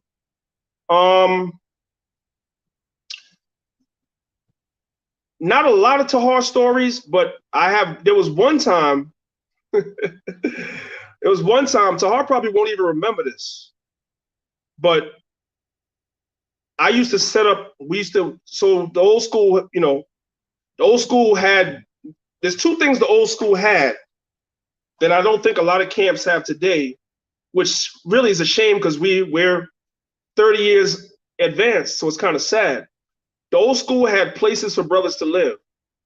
You have to remember, you have a lot of brothers and sisters that are coming into this truth. A lot of us were coming in as young men. Many of us, not myself, because my parents were deceased when I was young, but a lot of brothers would come into this truth, and they would be in their mother's house, and they would get kicked out for being in this truth.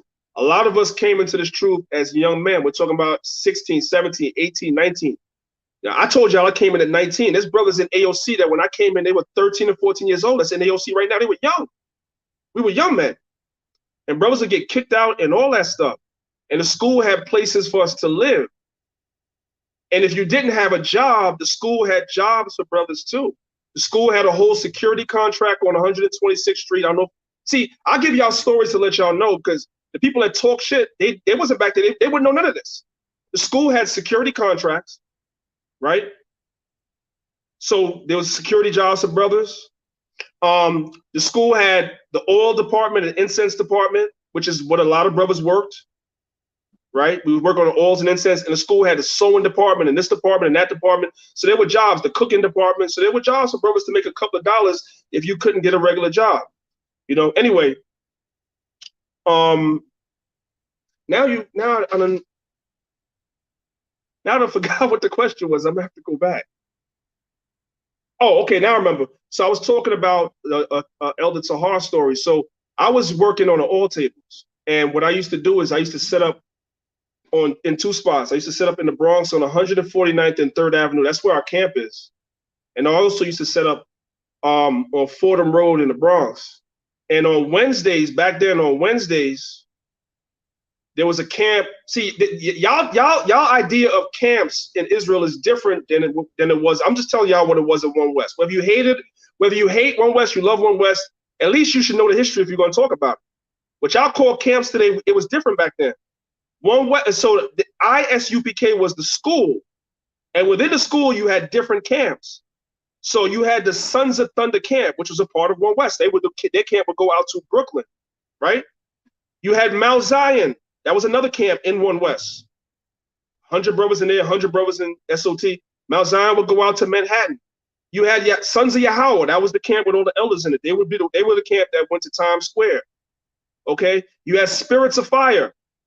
Spirits of Fire was the brother that we call today Commander General Yohana. That was his camp in One West. They were called Spirits of Fire. They used to set up on 50th and Broadway, and on Wednesdays they used to set up on Fordham Road.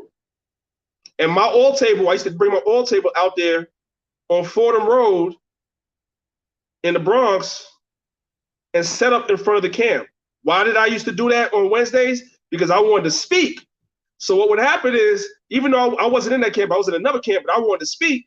So what would happen is when the spirit would hit me and I was ready to speak, I would ask one of the brothers to hold my all table down, and I would walk around to the camp, borrow the brother's garment, put the shit on, get up there and teach, then come down, take the garment off, and go back around the table and get back on my all table. You know what I'm saying? That's what we used to do.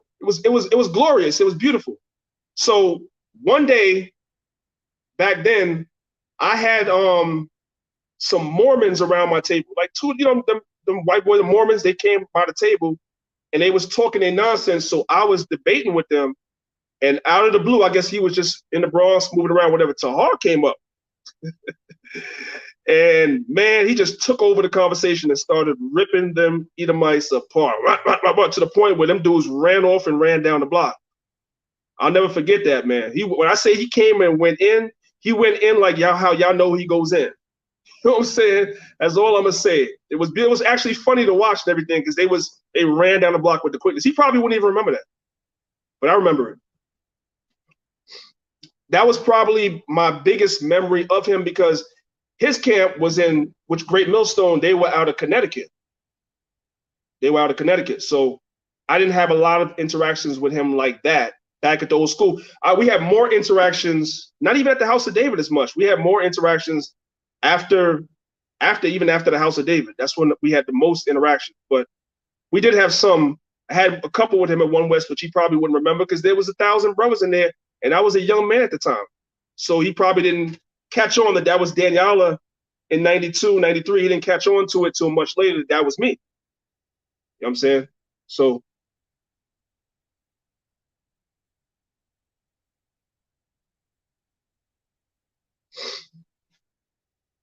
I don't know. My Facebook, John Wicks, says Daniel Benjamin. I almost we have a Hebrew class every Saturday at the school, brother. We have a Hebrew class every Saturday at the school. We haven't started putting it up on Facebook yet, but we have the brother Ra Karab. He was one of the Hebrew teachers at One West, and he's in our camp. So he holds the Hebrew classes every Saturday at the school. Guys, make sure you hit the like button, please. If I'm staying on here this long, make sure y'all hit the like button. All right.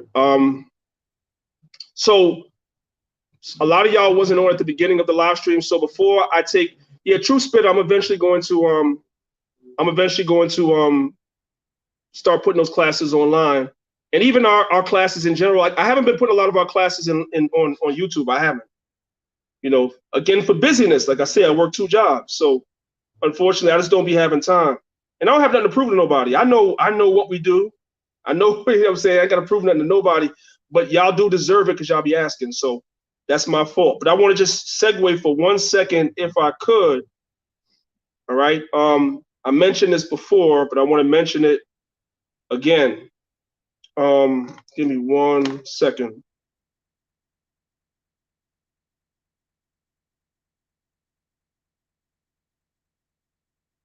Okay. All right. So August the 22nd, which is not this Saturday, but the Saturday after next, AOC and LOI were doing a unity camp downtown Brooklyn from 3 o'clock to 7 p.m.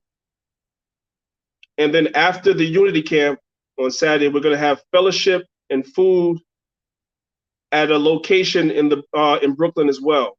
All right. I'm going to have the flyer up and running for you guys tomorrow on all platforms, so you guys will see it. That's August the 22nd, which is a Saturday. The next day, we're having a cookout in the Bronx at Bronx Park East and Unionport Road. That's the entrance to the park. The name of the park is called Bronx Park East, and the entrance is at Unionport Road. We're having a cookout Sunday, August 23rd from 2 p.m. until, all right? So anybody that's interested in coming through, y'all could come through. You will see the flyer on my Facebook tomorrow, Lord willing. You'll see the flyer on my Instagram tomorrow, Lord willing. And I'll also put it on the YouTube community page. So if some of y'all don't follow me on either of those platforms, you do follow Maccabees TV on YouTube, so you'll see it there. You know, we're just keeping the brotherhood and the unity and the spirit of love going, brothers and sisters. We're not going to allow, you know what I'm saying, Satan the advantage, right? Like, you know what I'm saying, with so much going on, everybody just seems like they're against each other. And, you know, we just want to show people that there's still love and unity in Israel, man. So that's why we're doing this, all right? Somebody asked, what's my opinion on Hyssop? Hyssop is good. It's scriptural. It's beautiful.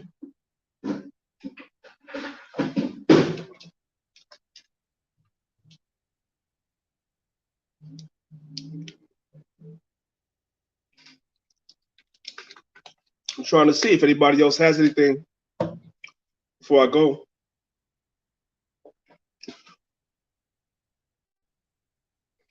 All right. This is what I want to say, because nobody else is asking any questions. So this is what I want to say to you, brothers and sisters. And I know what I say is okay. So somebody send a Phoenix. You watch me, Conrad. I'm killing this apple juice. Yeah, I'm thirsty. I'm thirsty. I've been talking to y'all for almost an hour and 45 minutes, so I'm thirsty. Yeah, I should have had more water here. I ran out of water. Anyway, okay, so now I got 3 questions. I'm gonna try to go through them quick. Right, Eliezer, that's a good channel. Diligent Hebrew teaches the Hebrew on his channel too. That's my brother, so shout out to him. Still I rise the odds as, do you believe in oral tradition? There's truth to oral tradition, of course. There's truth to oral tradition, absolutely. When you look at even the tribes in Ghana that believe that they're Israelites, right? The Ashanti, a lot of them have an oral tradition that their people migrated to Ghana after being expelled from Israel in 70 AD. That's how they remember. They don't have necessarily the records and everything, but they have an oral tradition amongst them, but they are refugees that were left Israel in 70 AD, that they're the descendants of the children of Israel, which we know that they are. So there's definitely some validity to oral traditions, right? It was passed down word of mouth from Adam to his children, right? It was passed down. That's what you would call oral tradition, from Adam to his children, to their descendants, all the way down to Noah, all the way down. It's passed down through oral tradition before it was written. So there's definitely some validity to it. Priest, do you have a recommendation for the follow-up to a visual history of the King James Bible? Yes, I do. Can you ask that same question when I do my presentation, Lord willing, on Sunday? I'm going to do a PowerPoint on Sunday. If you could ask me that same question on Sunday, I have a couple of books, because I'm doing this from my phone. I have a couple of books that I think are even better than that. That's just like a beginner's book. But there's another book on the King James Bible that really goes in like 10 times beyond that. If you like that, this one goes in 10 times beyond that. And I only tell certain people about it, but I'm gonna put y'all all on if y'all want to know.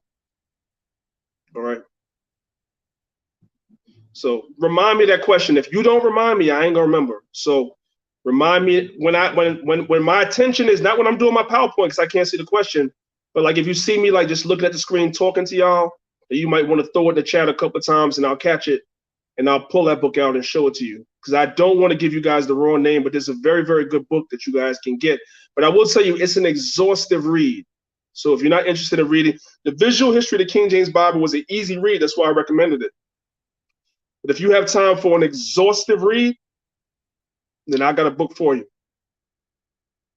Let's see. So I don't have a camp in my city. Typically, my husband and I study together. Are there any tips you could give us on studying the Bible? Yeah. Well,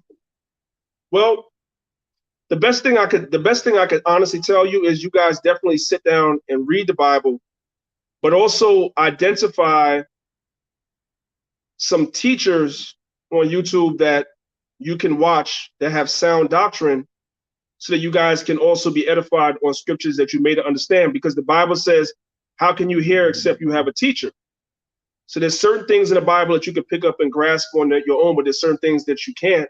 So sometimes you and your husband may want to find somebody on YouTube that you trust is teaching sound doctrine, and you watch and read along with them. You take notes, just like if you were in the class with everybody else, you take notes, and then you guys go and you review the lesson on your own and add precepts. Like, for instance, I'll give you a perfect example, right?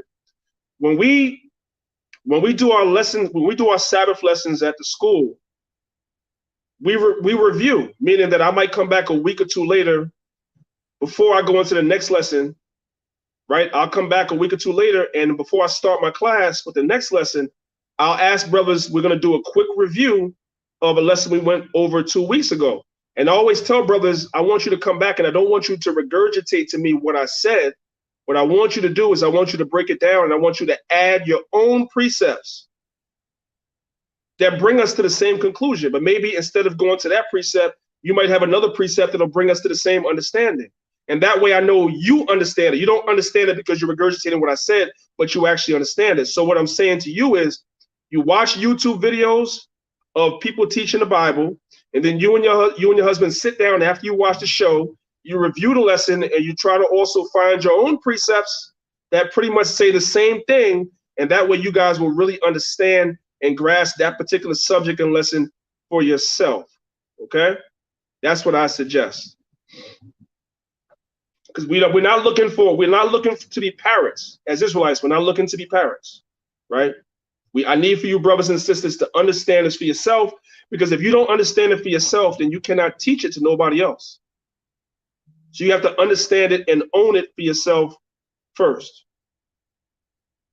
And the only way you're going to do that is by being able to say it back to me, but say it back in your own words with your own precepts. Okay?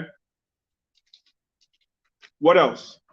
And yeah, I'm about to kill this apple juice against a Senafina.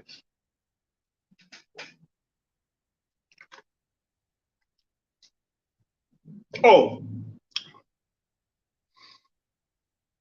Shalom. I see the mighty Hebrew in the building. Shalom to you. This is what I wanted to say before the questions were coming in. This is what I want to tell you, brothers and sisters. Mika, what you laughing at?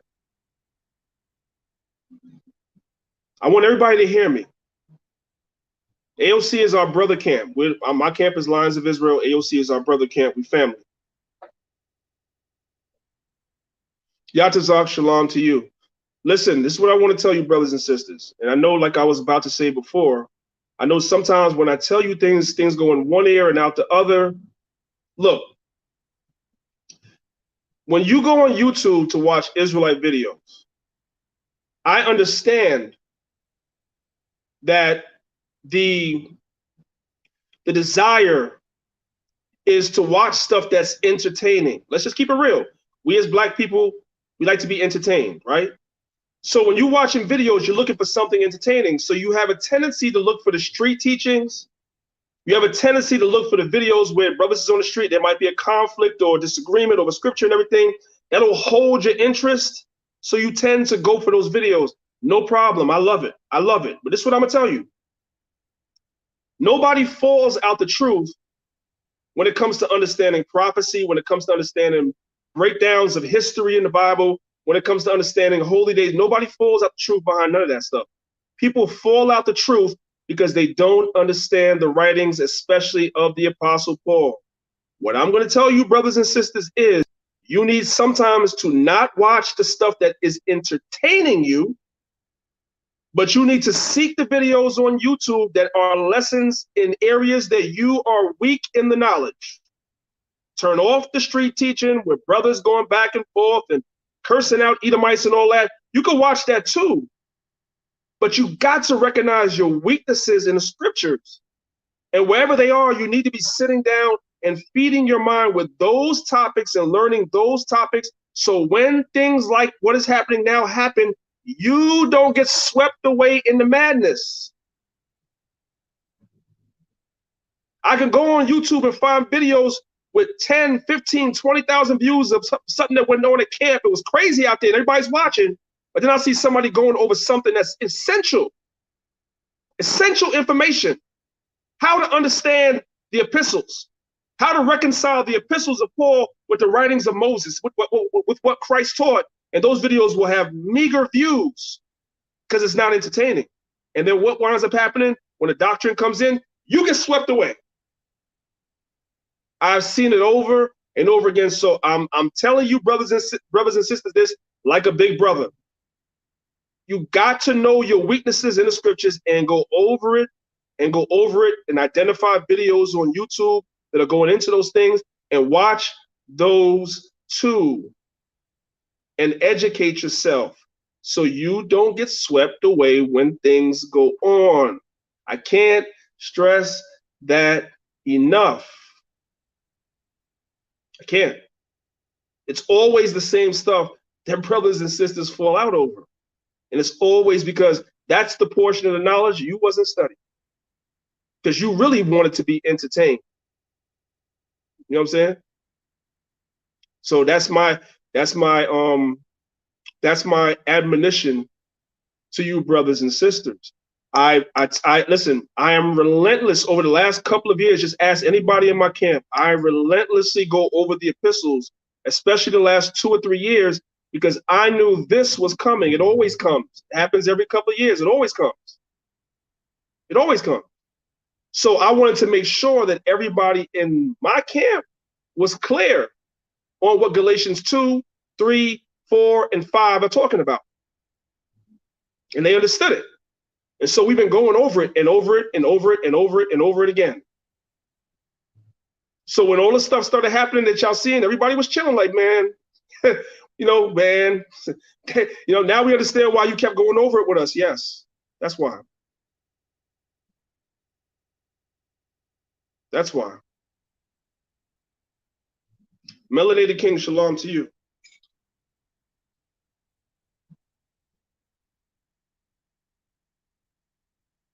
This Sabbath that just passed, we went over Galatians chapter 2.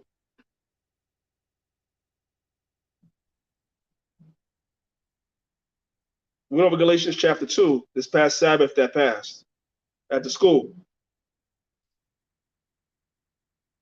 For those of you that don't know, the first couple of verses in Galatians chapter 2, Paul is talking about what was taking place in Acts chapter 15. And Acts chapter 15 is picking up where Acts chapter 14 left off. So if you don't understand what was going on at the end of Acts chapter 14, by the time you get to Acts chapter 15, you're already lost.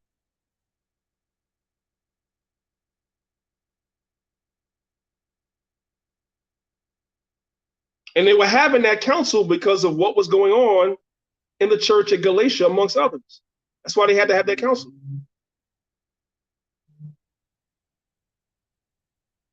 We went into all of that.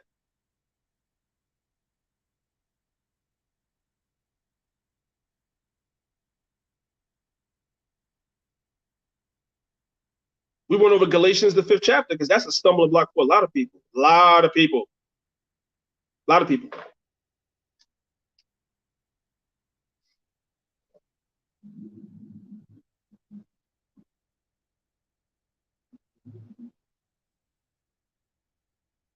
I hope, and I'm saying what I'm saying for a reason, because everybody within the sound of my voice, if you understand what those chapters are talking about. And if you don't, you should be identifying someplace on YouTube with a qualified teacher to break those chapters down to you. Only you know. Only you know. I'll eventually be putting lessons up on those things as well, but we've been going over them in the school in private first, because I want to make sure the brothers that's closest to me, that they're clear.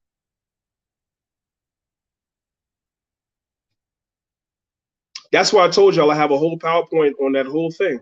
Because when you put the pieces together, it makes perfect sense.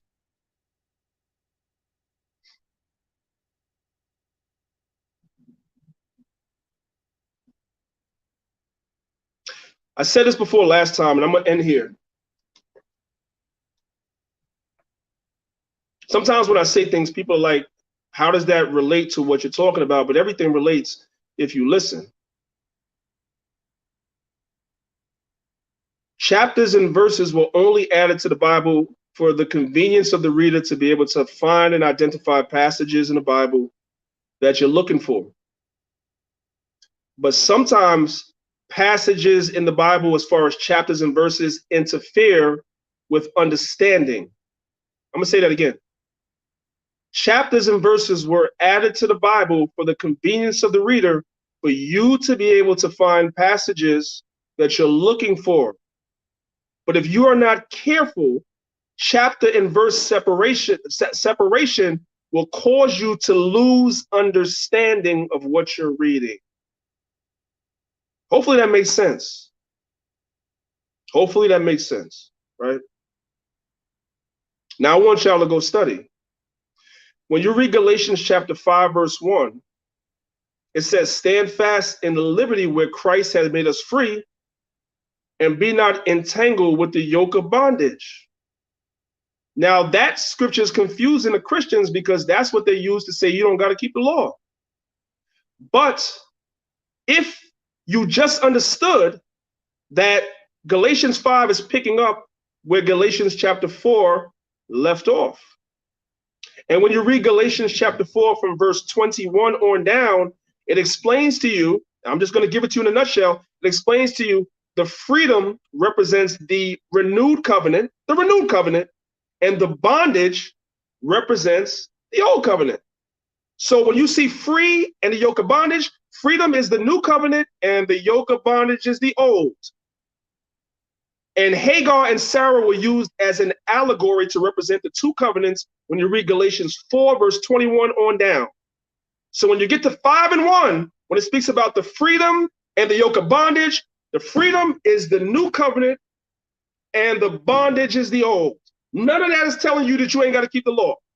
Just understand that by Yahushua, our Lord, sacrificing himself, we now can enter into a renewed covenant with the Most High, where we can be justified from the sins that under that old covenant we could not. That's all that that's saying. None of that has nothing to do with not keeping the law at all. At all.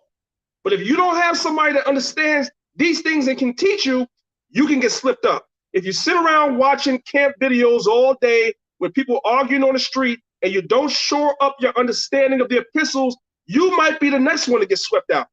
Talking about we ain't got to keep the law. Be careful. I'm warning you. I'm warning you.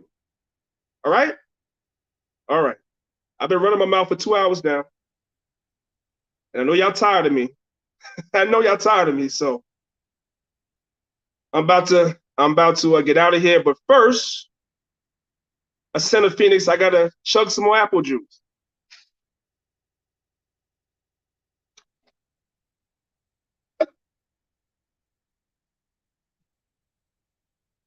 Christ did not free us from no laws.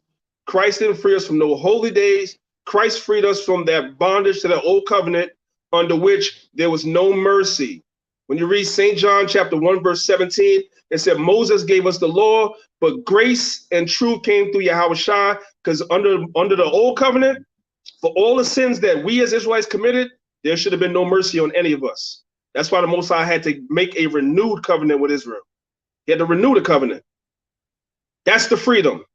The bondage is that old covenant. Simple as that. Nothing in there is telling you ain't got to keep the law. And we went through that whole chapter. Nothing in there, if you read with understanding. And understand is continuing where Galatians 4 left off. This stuff is not hard. It's not.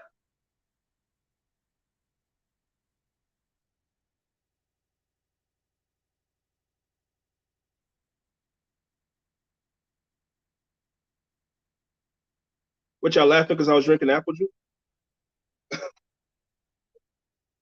It's finished now. I ain't got no more.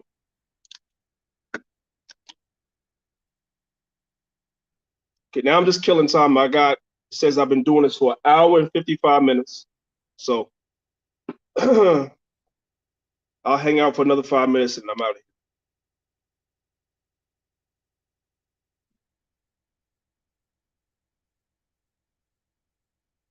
here. Yakanan Howdavia, when you said freedom from the law of sin, I would like to know what you mean by that. I would like to know what you mean by that. Just curious. Right, mighty Hebrew, he kept the law.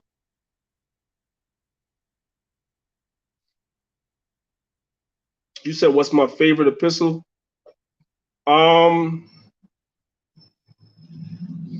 Probably Corinthians is my favorite epistle or epistles, because the Corinthians had a lot of problems.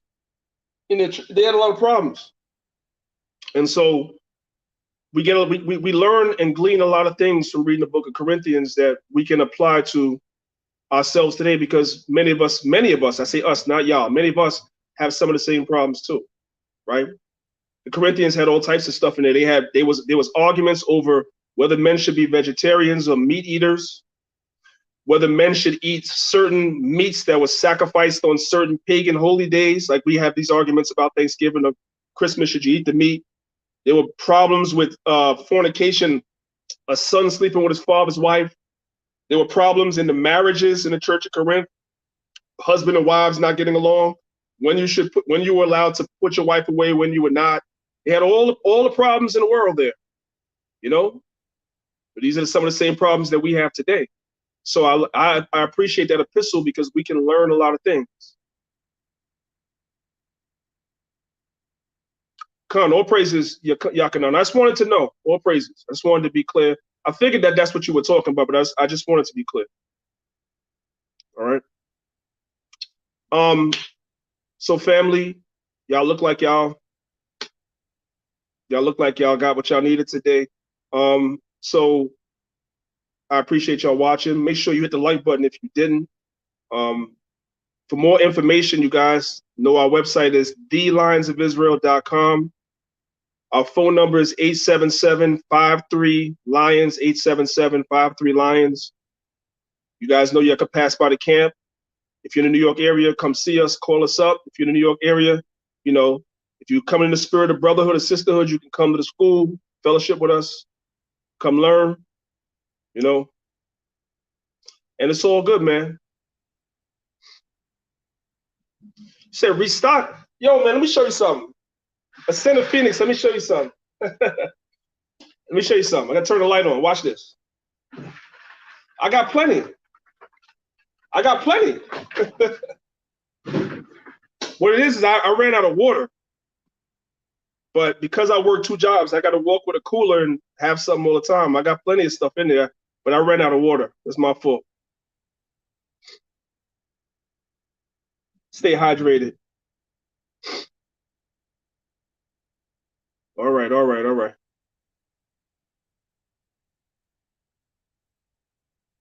Yeah, so give us a call, 877-53-LIONS. So for those of y'all that wasn't on at the beginning of the live stream, I took a poll. I was talking about the upcoming supposed second wave of COVID, and I was telling people that there's certain essentials that you should have in your home in case you get quarantined for a certain amount of time. You can't go outside. In case there's violence in the streets, you don't want to go outside. You know, better safe than sorry. So I asked people if they wanted me to do a PowerPoint and just mention some good things to have in your home, and they said yes. So Lord willing, on Sunday, I'll put together a quick list and do a PowerPoint on some ideas that I have and some things that I do that might be helpful and a blessing to some of y'all. Once again, shout out to everybody that's watching on Facebook. Appreciate y'all too. This is your brother Priest Dan, Lions of Israel. And I'll see y'all again soon if it be the Lord's will. So with that, I say shalom.